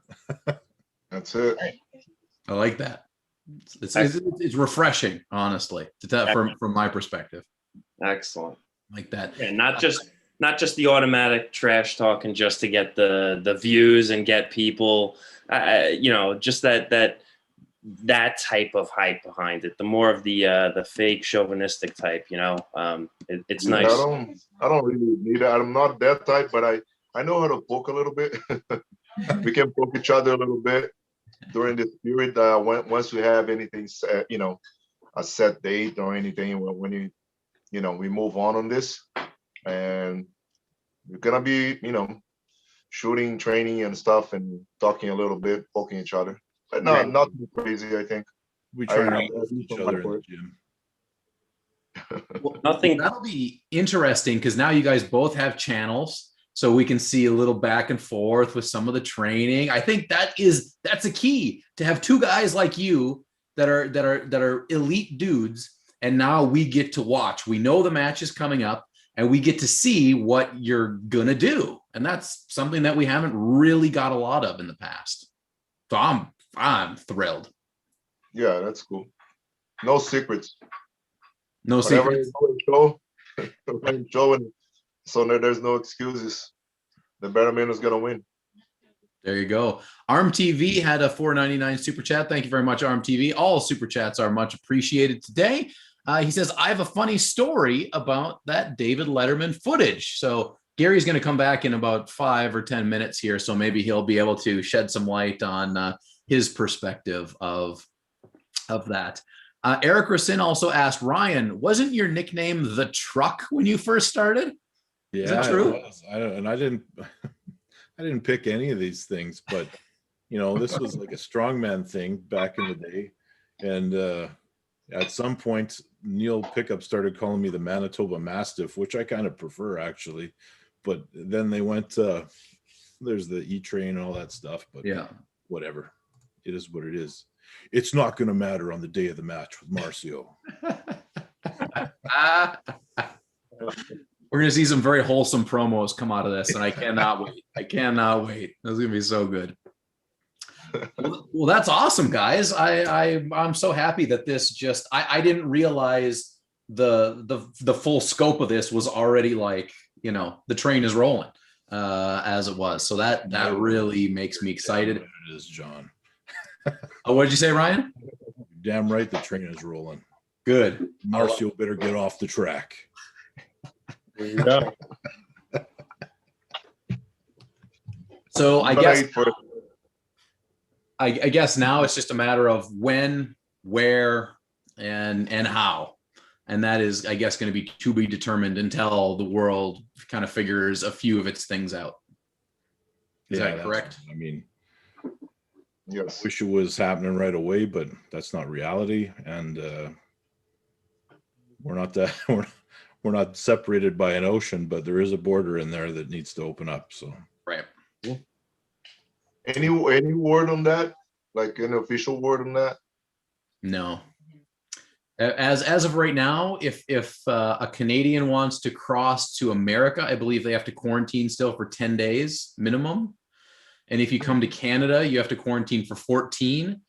And if you test positive for COVID, you immediately get sent to a government center of some kind. So, you know, that's fun. That's no good. That's No, no it's good. not, it's not looking very good at this point in time. Gotta hope for the best. I hope this thing ends soon. Yeah, It's been a long time. yeah, absolutely. So you heard it here, well, maybe fourth, but all in the same day. So we'll call it first. It's going to be Ryan Espy and Marcio Barboza in one of the most exciting matches, period, that we have to look forward to. And I'm just so glad that Left Hand gets a little bit of love, because it's just been too long, I think, in the grand scheme of things, since we've seen significant left-handed matches. yeah.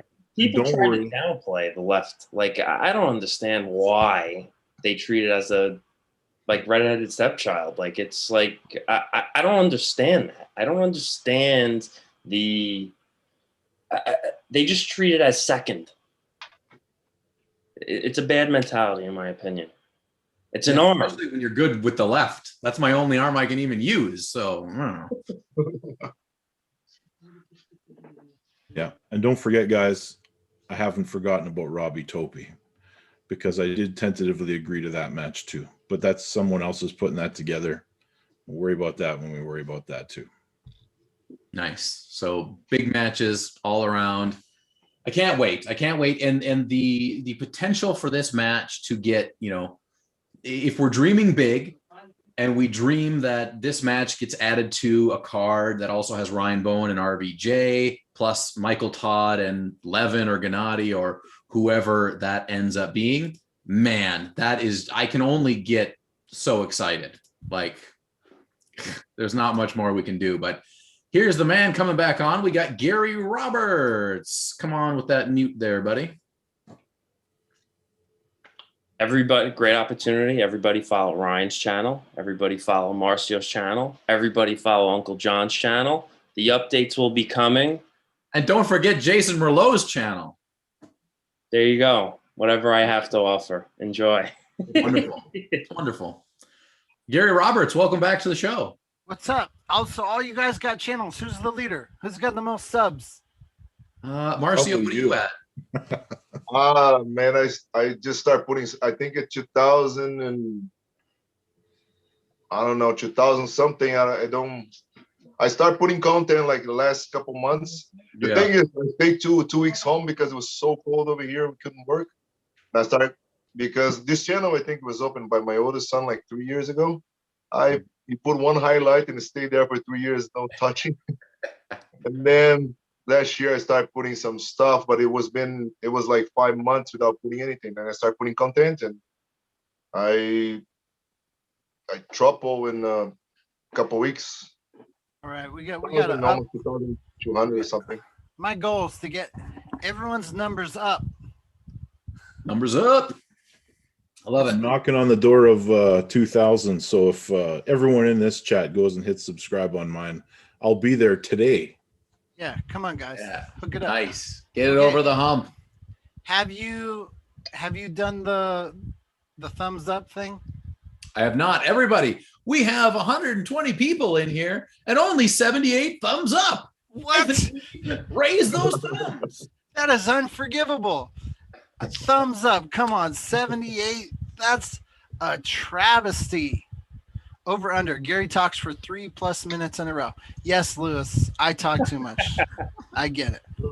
You know, I don't know. I can't help it. Sorry.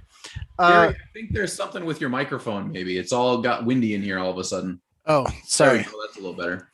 Ryan Espy, Marcio, what's up, boys? How you doing, Gary? Long time with you, man. What's up, man?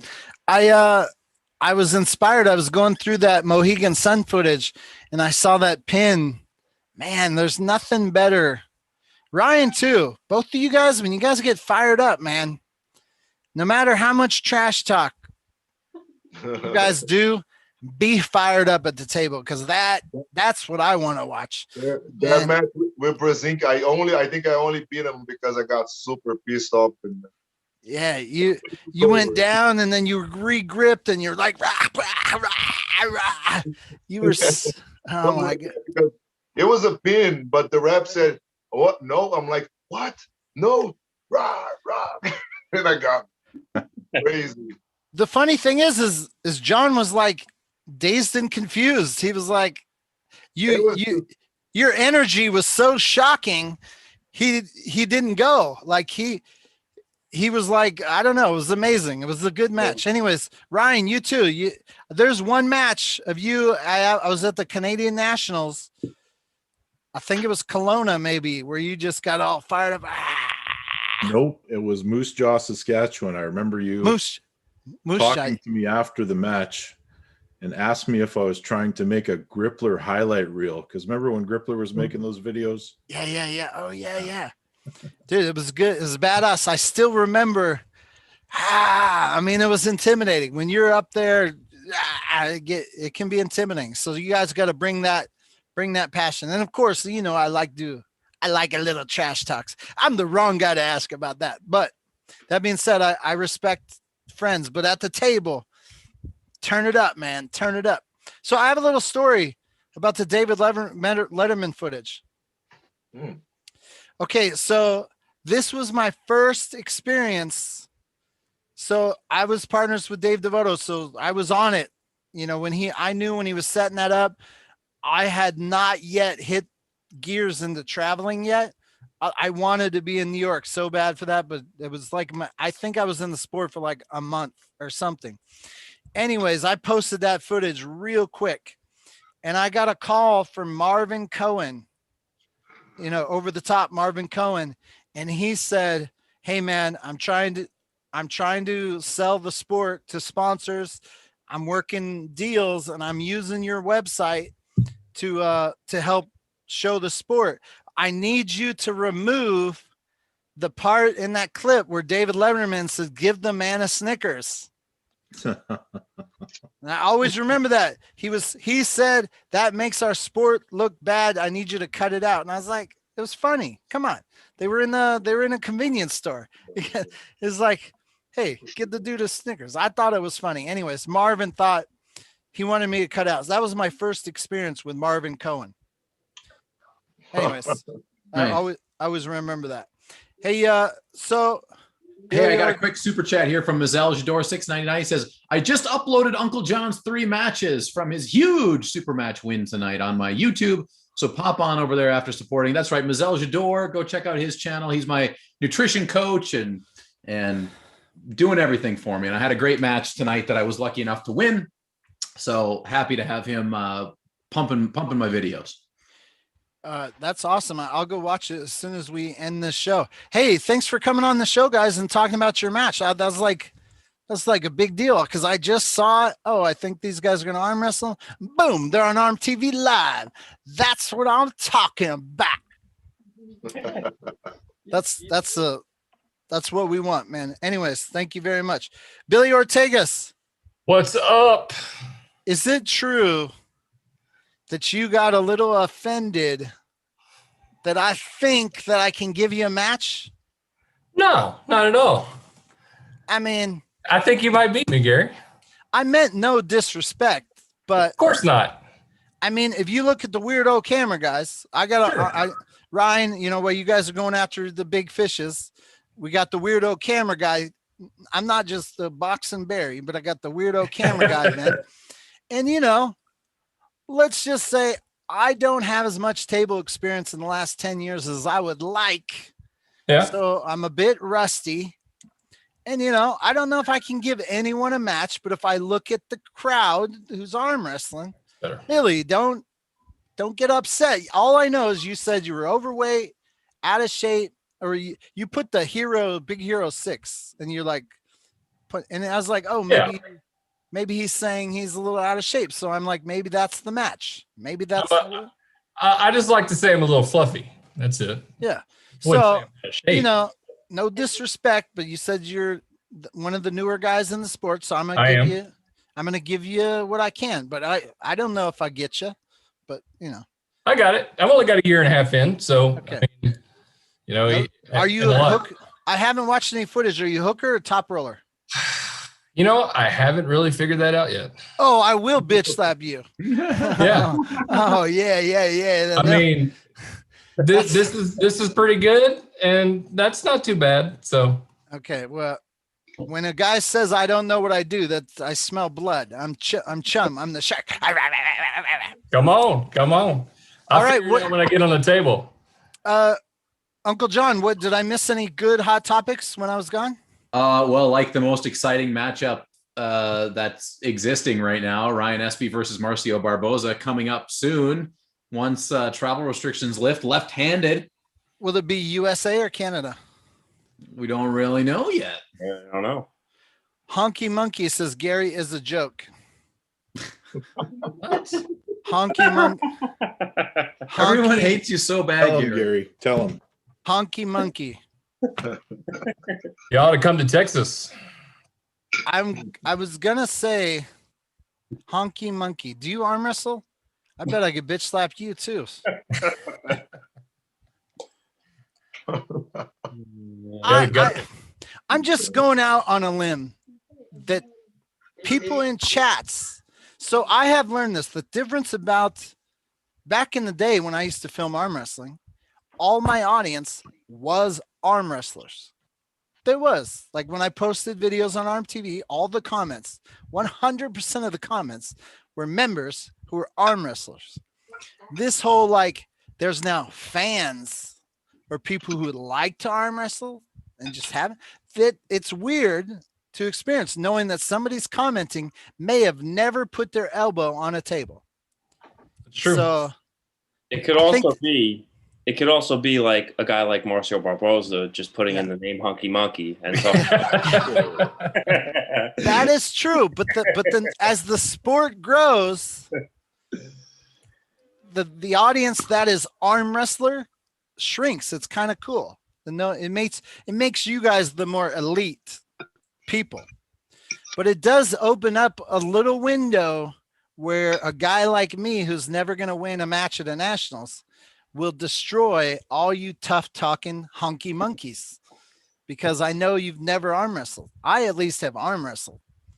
You're commenting I'm a joke, which I am a joke, but that's fine. I still crush a hoe.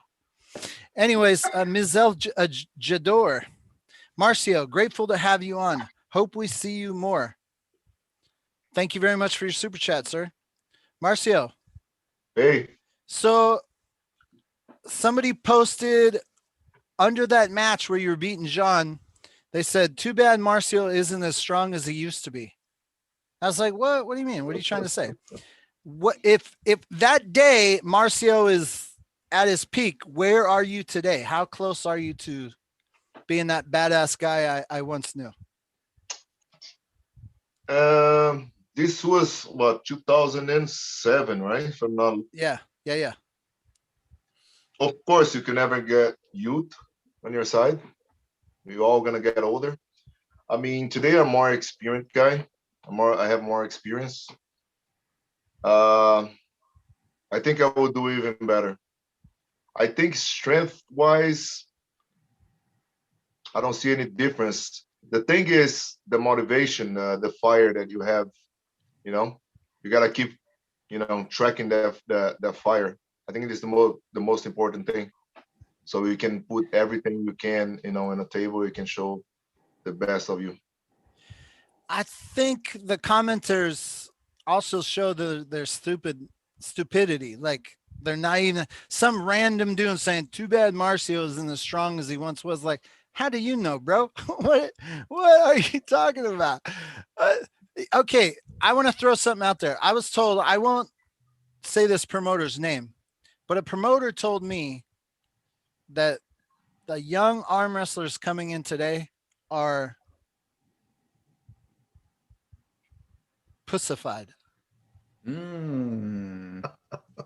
a general How statement. so? What does that mean? Yeah. That means this is getting cliche, but sometimes cliches are truth. Okay. when we were kids, I mean, I'm now 48. That's like 2 years away from 50.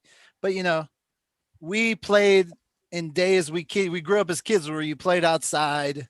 You know, sure, the Nintendo came around and you played Nintendo, but you still played outside. And now today's younger kids like don't go outside anymore, I guess. They're always on their phones and they're just not as tough. And Yeah. so I was told by a promoter that because the younger people are not as hardened, that the pin line should be raised, that there's more injuries among newer pullers, and that you have to baby them a little bit, like baby step them. And I don't know if that's true or not. You guys agree or disagree with this statement? Well, there's something to be said for all these old guys that are still hanging around here and dominating the sport. Like, how many new guys have come in and really upset the balance? Good point. Yeah. Right? So that's what I'm saying. Like, you know what I mean? Like, for someone to be like, oh, Martial's in the strong, like, who's dethroning all these guys who are still guys I knew? So it's very interesting. Like, when I came in, the newer guy, if society was a certain way where you like were taught a work ethic, and if you wanted something, you knew how to go get it.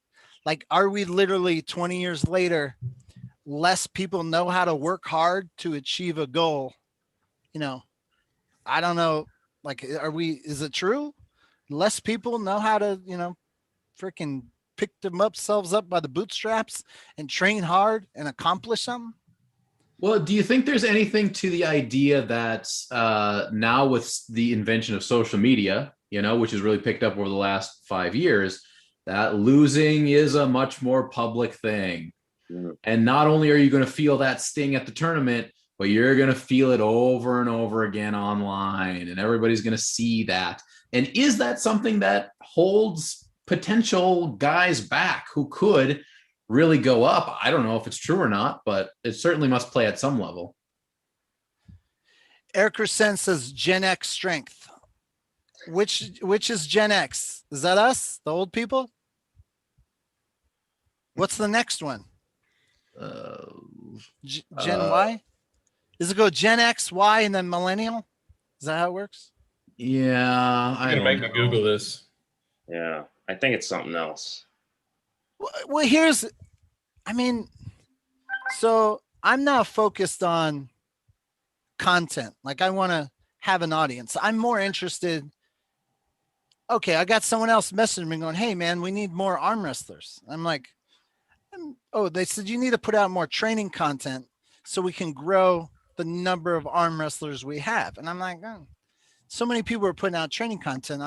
I'm not an expert, so I would need to partner with an expert. I'm like, I don't have time to put out my own training content, which I don't have the knowledge, nor work with somebody to partner up to put out training content. I was like, I'm more focused on growing the audience. Ryan Espy, perfect example. You guys put out training content. I can't compete with that, right? I mean, why would I when you're already putting out training And they seem content? to be the least popular videos. It is a little weird, isn't it? Yeah. So Well, many people ask questions about how to do this, how to do that, and yet it seems like those videos they don't get as many views. So follow me here. As the fan base grows, the number of arm wrestlers per like capita is going to actually shrink.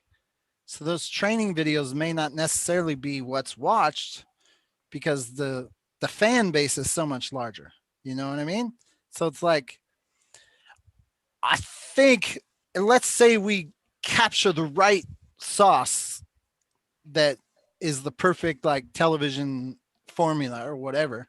It's like, do we need the millennials to be future world champions, or can we have, you know, a 90-year-old Marcio versus 90-year-old Ryan Espy up there jacked as all hell, and, you know, kids born 20 years from now just saying these guys are like aliens. Like, how do you get like that?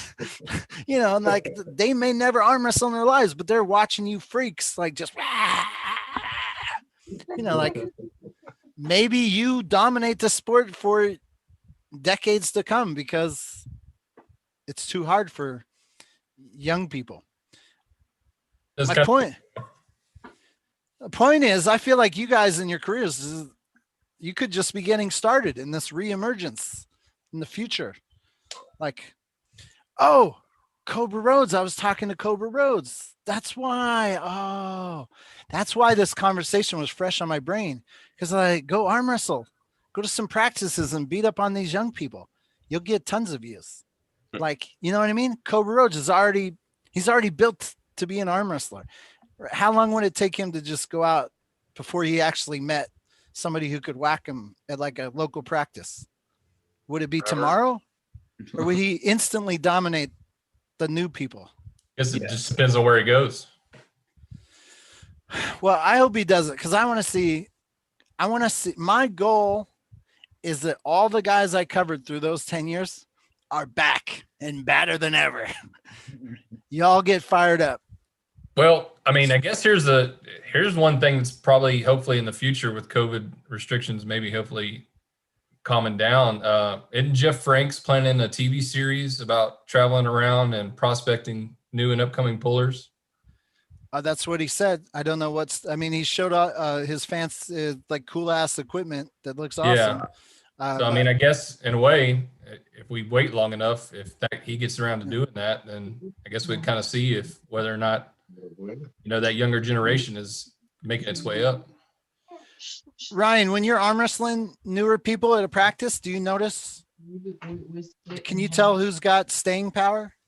Who's gonna stick? Yeah, generally, but I mean, you still find the guys that are dedicated. So I don't think it's all that different. I don't know. Maybe I've seen guys come up that could be the next big thing. Would you say in the last 10 years that there are weaker than the previous 10? I don't know if I can comfortably make that generalization.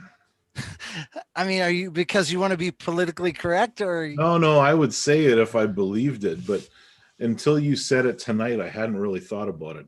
I definitely think people are a lot more sensitive than they were 20 years ago, but I don't know if they were physically weaker. Okay, Marcio, perfect person. So you guys know who John Bergeson Jr. is, right? I remember John Bergeson Jr., he's in construction. And I remember we were having a conversation that he can't find labor. He said, well, I can't find anyone who wants to put in a hard day's worth of work because this is hard work. And he's like, back in the day, people used to do this work, but now, the young boys, their hands are soft. They don't want to grind. Marcio, have you seen this? The young people don't want to do the hard hand labor. Yes. Yes. Definitely. That's true. I've seen it. It's so different. When I came over here, I was like, I didn't care. I just want to, to provide work. I know it's hard work. I never did hard work back in Brazil, but once I came here, I mean, it might be different because I was coming from another country to make a better life. So you grab whatever you want, but I'm still doing it. And I know I had a lot of helpers, different people working. A lot of people don't have the guts, or they're just too hard for them. I've seen those things, especially younger, Generationally, I feel like there's a thing, and because those younger people are also maybe people who are watching arm wrestling or wanting to become an arm wrestler. I remember when I started to arm wrestle, and I used to hear you guys say, oh, the pain, my arms.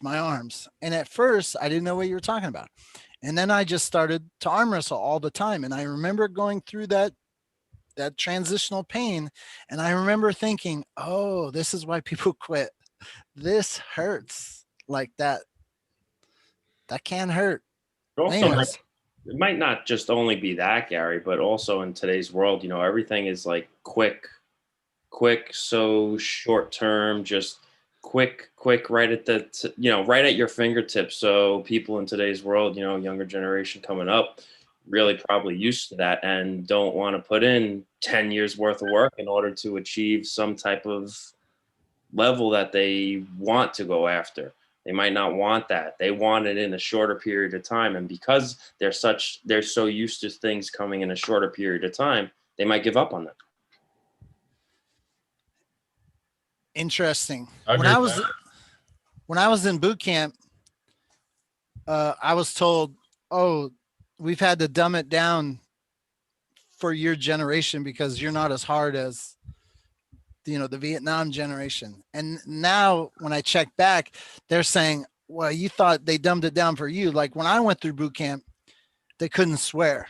They're like, they used to be able to throw F-bombs and this, and then when I went through, there was all frickin', yeah, frickin' Robert, yeah, frickin' Robert, frickin'.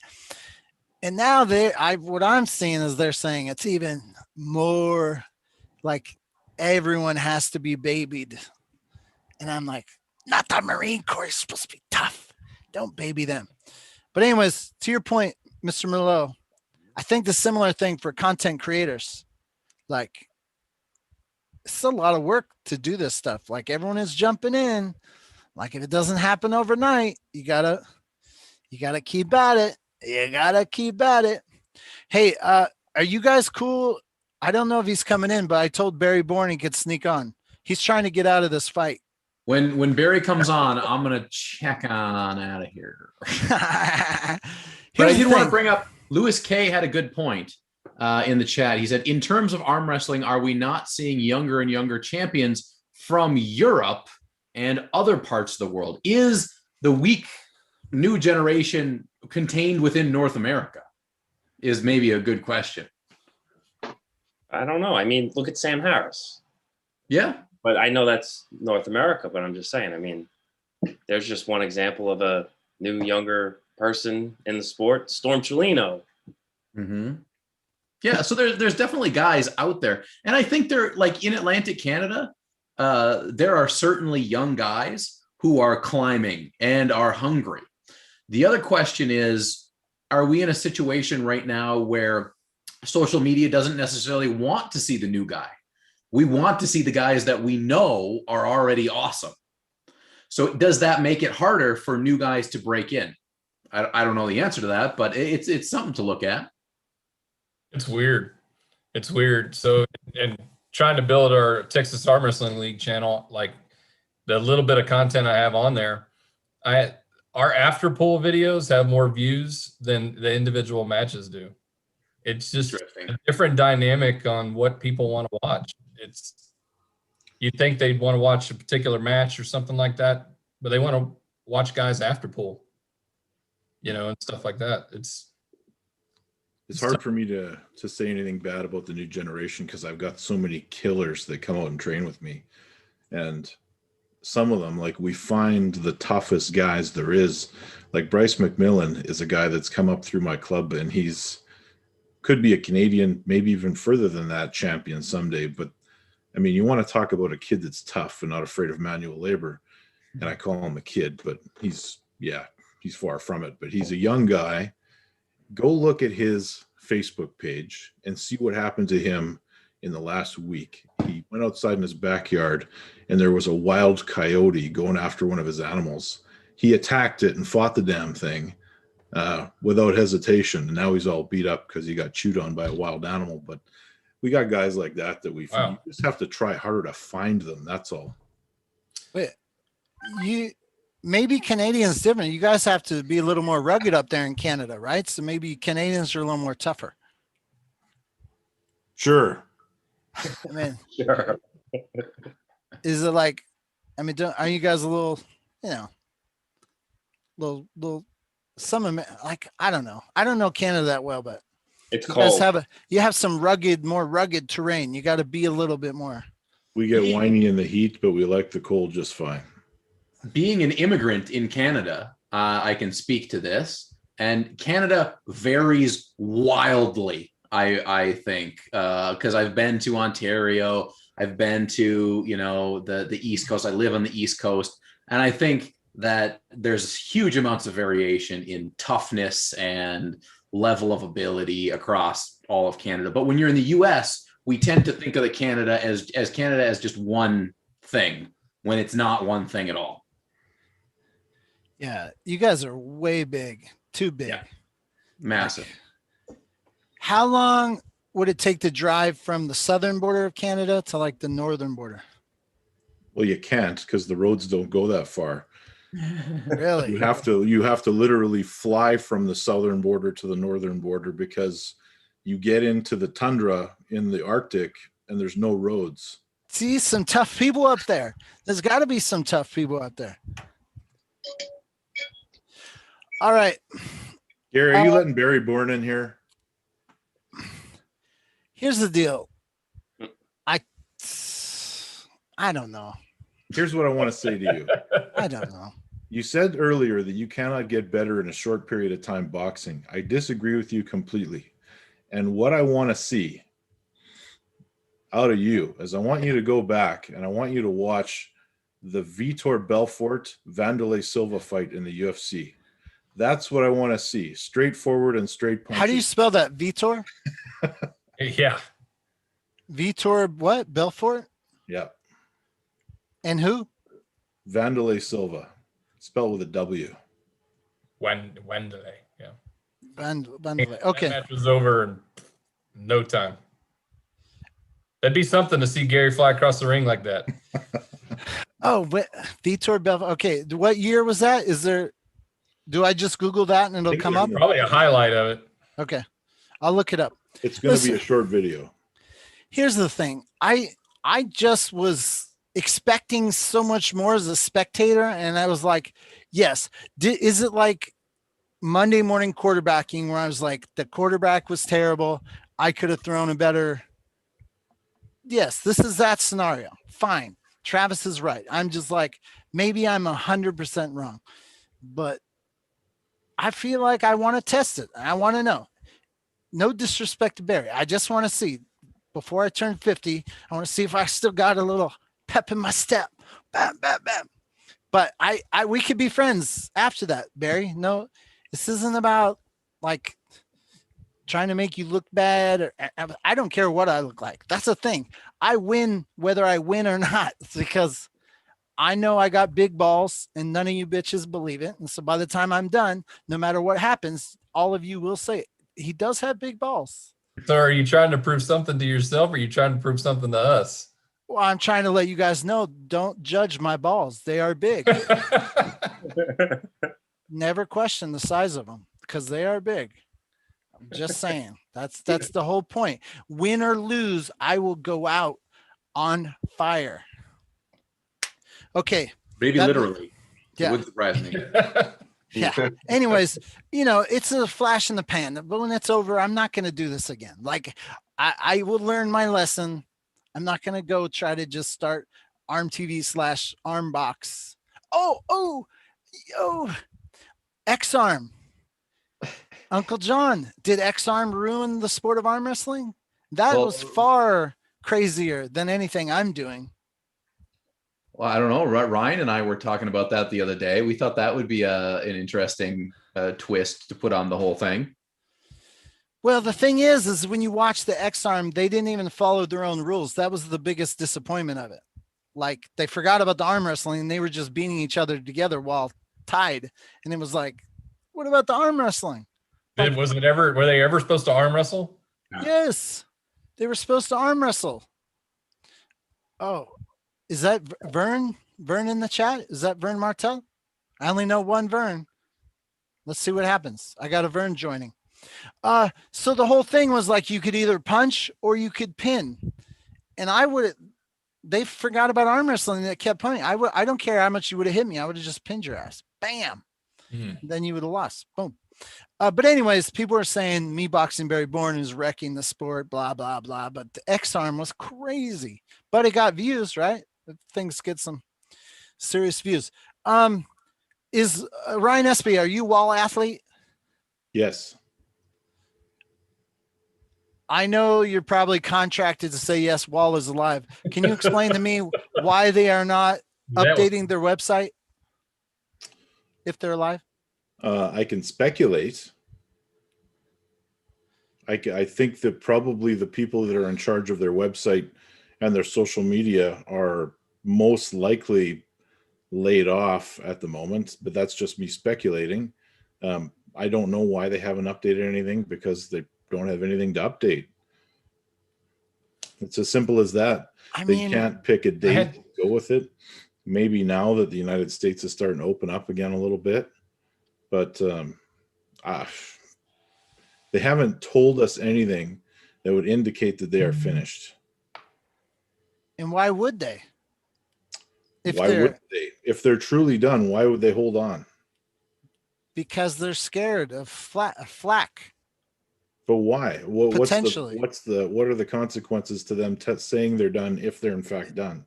I'm just, again, speculating, but if I'm in that situation and I think, oof, I might not come back, this is not worth the hassle. If COVID keeps going on, if COVID keeps happening, I could just say COVID effed us. I could always go COVID effed it. So the longer COVID is, the longer I don't got to say anything. But the WAL survived the cancellation of the finals on short notice and came back and were just as good. So it's, I don't think there's anything that they can do. Once they come back, everyone's still going to want to go there. That's the thing. You think that's the reason why they haven't done anything? No, they haven't done anything because they haven't had the ability to do anything. Like there's it's a lot different. The TAL putting on an event, or any organization, the NatFid Midwest Open putting on an event is a lot different than something that is as big as the World Arm Wrestling League trying to put on an event and get sponsors during a pandemic. Like it's just not the same thing. Well, I mean, I completely understand that, I guess, in a sense, but I was talking with this about the other day with somebody, and it seems like you got everybody. You got Uncle John doing the PR show. You've got, all these, there's so much content that could happen, and they've got all these contracted athletes that they could be doing. They don't need a huge crowd to do things with. And it just seemed odd that, like the point that Gary put out the other day is that their social media presence and posting and everything has dwindled over time to almost nothing. And just seems like there's opportunities out there that they could be still producing content. Yeah, I agree with that. And I think that if something doesn't happen soon, the rumors are going to get bigger and bigger until they become the truth. Like it's sure. I get Neil Pickup's point. Like, hey, this, come on. WAL's done some good shit, so be nice to them. But at the same time, as a content provider, that's what I do. I'm creating content, and I have big hopes and dreams of things that I can do. And I know what is possible with this much, and I know what's possible with this much, and vice versa. To see them have such a passionate following in the community, have had such a great impact, even with the hiccup of the cancellation, they've done some cool shit.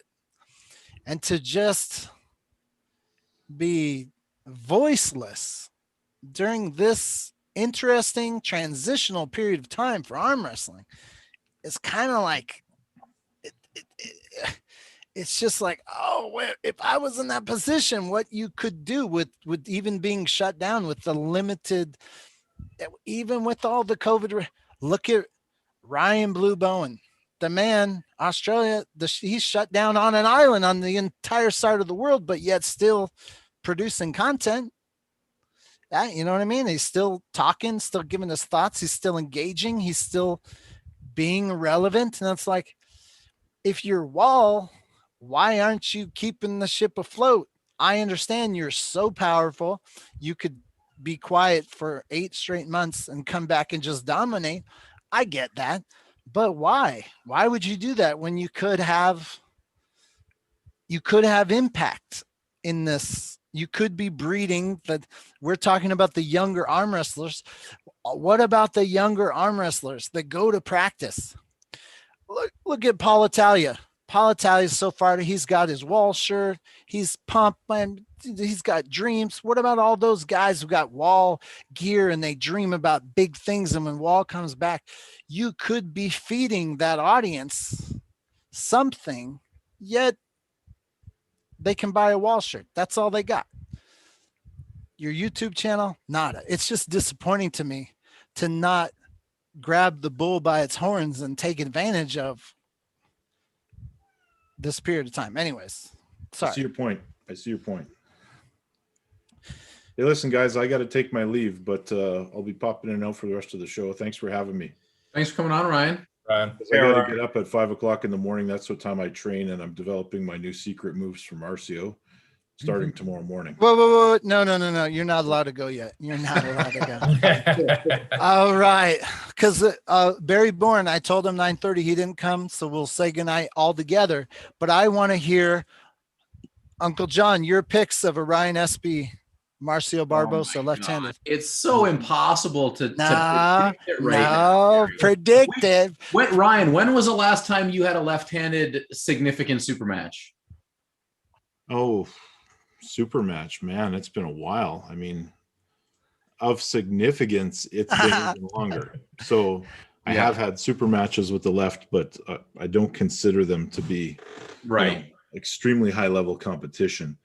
The last time I had a significant win was at Worlds in Turkey. I won the Masters, and then I actually had an okay match with Levon despite pulling 2 days before in the Open. So, you know, I felt like if I had not pulled in the Masters, I would have had a pretty good shot in the Open. Right. And Marcio, what about you? When's the last time you had something big left-handed going on? I had I was injured for a while. Then I had operation on my. I have a distal bicep operation in 2015. Since that, Pulled Matt Mask. I pulled Matt Mask only. I think like 2 years after when my first match. I practiced with Devin, but match only Matt Mask. I won 3-2, but I don't know. Since that, Yeah, I will predict as much as this. I don't see it going 3-0 either way, or 6-0 or whatever it is. It's going to be a split, and there's going to be problems for both guys. That would be what I would be willing to predict at this point in time. And it'll be a split, and it'll probably come down to the wire. There may be maybe 2 or 3 matches that are super hot, and then maybe one person takes the stamina gain after that point. That's possible, but it's going to be brutal. Those first few matches, it's going to be awesome. Hello? I'm biased. You're biased to Mr. Marcio? But at that same token, Ryan, what would you come in at? What weight? If you had to guess, say it's 4 months from now, what would your weight be? 340 and leaner than I am now. I like What's that. Marcio? Marcio's got his hands full. What's your weight, Marcio? 240, 243, 244. No way. Always ready. Yeah, I mean, I completely agree with Uncle John. I don't think it could go 0, 5-0, 6-0 either way. I think there's going to be on both sides for sure. I'm going to be biased. Come on. Hey, at least he's excited about the match, so he's not completely biased. Isn't who I am. SB, who got the last match in Kelowna between you two? Marcio did. Left-handed or right? Left-handed. And that was what, 2008? I'm now What's up, curious. Jake? I'm now curious. Hold on, Bourne. I'm now curious if I have that match because I was there. You probably have them both, yeah. Yeah. I'm gonna pick Ryan Espy. Jerry Roberts. I'm going to pick Ryan Espy for the win. And I hope that fires up Marcio Barbosa. You guys are welcome. I know you don't want, Barry Bourne. Here's the deal. Barry Bourne, welcome to the show. I don't get you, man.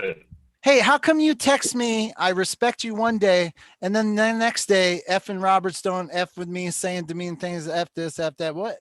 I don't get. Are you drunk dialing me? I got 3. Back down from a motherfucker. I'm gonna fuck you up. Okay, that's fine. But listen, you agreed to fight for the 250. I already am sponsoring another athlete to show up for the ROTN. I can't afford to do a hotel for you. You said you'd fight with the 250. I can't do the hotel. Done. I'm under contract with Travis Baggett now. As long as he's good with it, I'll fight you out in the fucking creek. I don't give a fuck. Okay, now listen. We can still be friends after that. I just want you to do your best. I'm going to do my best. It's just a test to see if I can do it. That's all. Like, don't get all butthurt that I think. Okay. All right, guys, we're going to. I want you in arm wrestling. I'm ready to arm wrestle. I can do both. I'll arm wrestle you too. I have like 3 super matches. You'll be number 1. Okay, guys, we're going to call it a night. Here's the deal. I love to remain active. These are opportunities. I wasn't doing any physical exercise. I was doing CrossFit for the last couple of years, but since I had my baby, I've kind of got lazy again, not eating correctly, not sweating. But because of arm wrestling, putting my arm back on the table, pulling on the bands, because of Barry out there, doing physical cardio, hey man, it's helping me get fitter, and that's my goal. Guys, thank you very much for coming on the show. Barry Bourne, we'll see you at the end of March. Bam. Waxhatchee, everyone, come out and visit us. We're gonna have a good time. Uncle John, I'm really sad you're not gonna be there. I want to see you mix it up with these camera guys. Me too. You guys are so lucky that I'm not going to be there. I am so fantastically strong right now that I think you might raffle. I think you might raffle stomp some of these people. Left-handed, there's no one there that is close. Right-handed is a different story, but left-handed, I'm fairly confident right now at this point in time. All right, guys. Next Tuesday, welcome to come on the show. We'll keep this going for all eternity. Ryan, I saw you guys are going to bring on guests. We started a trend. Once in a while we do that, Gary. Once in a blue moon. Yeah, So we it's a good idea. Start a trend. We've had some success with it, but yeah, it's kind of fun. It's kind of fun. Well, anyways, everyone out there, go subscribe to all. Wait, hold on, Barry Bourne. Are you a social media guy? Do you have a following? Do you have a channel you want to pump? I'm Bourne Arm Wrestling. That's my channel on YouTube. Do you got content on there? Yes. Okay. Here's the deal. Subscribe to everyone. I don't care if they're a joke like Barry Bourne or a world champ like Ryan Espy. It's a big joke. All right. Hey guys, thank you very much. We will see you on the next show. Jason, thanks for being a regular. Anyone want Billy, thanks for coming on. Marcio, I miss you. Thank you. Give the family a hug. And Uncle John, well done as always. Thank you guys. Gary Roberts. Hey dude, I'm gonna give it my all. That's all I can do. And that ain't gonna be enough. It might not be. The thing is, what no one's getting is that I'm in on the joke. I don't care. Either way. I really want all. The thing is, if I go down, I'm gonna go down well. I'm gonna go down. Oh, Vern. It's all about getting in the ring, bro. Whether it's a ring or an arm or a pit or a table, it don't matter. Vern Martell. Oh. Vern is here. Vern, there he is. Guys, I got a dip, but Vern Martell, good to see you, brother. Good to see you guys. Don't know if you can hear me or not.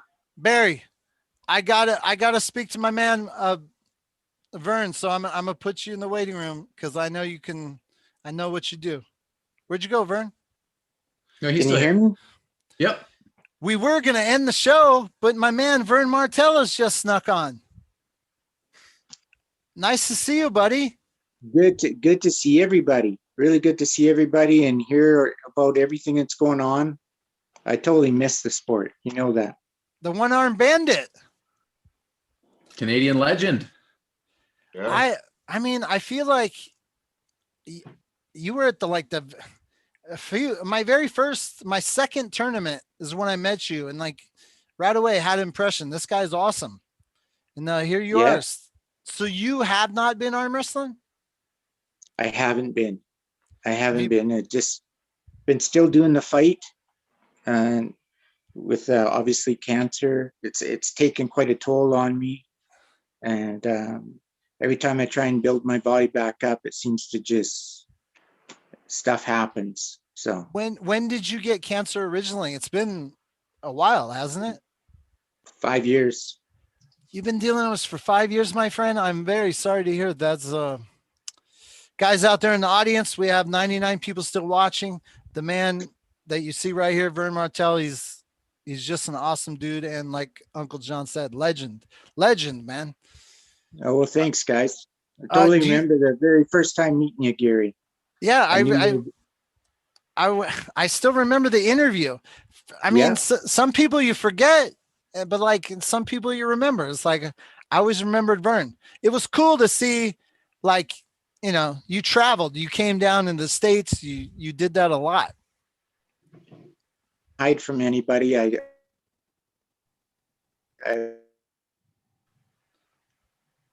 went to had a cast on my arm. You're looking this guy standing at the table using one arm. You're filming down on my cast, coming back up to the table, and it was just a bam, and you're like, hey man, you were a cool dude. I knew it. Mizelle Major, is it John? Is it Mizelle? Mizelle Jador. Super chat, $21. All love and support for Vern. And he's Canadian as well, or is he? Newfoundland. Yep. Okay. So you have not been arm wrestling, but you still pay attention? oh yeah, I still follow. We're losing the connection. Well, Vern, you were a supporter of ARMTV. You were a supporter of ARMTV. Oh, Vern, we kind of have a bad connection. I didn't hear anything you said. So I want to say you've been a supporter of yours truly, ARMTV, from like the very first day. You were one of the early ones. I want to thank you for that. So yeah, I always remember when you're filming how everybody would try and take so much time at the table and your arm would be getting sore. I said, lift your camera off them, Gary. They'll start matches sooner for you. That's funny. Hey, so you've been battling this for 5 years? Is it like, how long can you go? Are you winning that battle? Or is it staying even? Is this like a never ending arm wrestling match that just is not going to end? Like, how is it? I hope I'm winning. How's that? Yeah. Well, we hope you're winning too, man. Yeah. So I'd like to come back out again, but there's nothing to prove anymore. I think I did a lot on the table.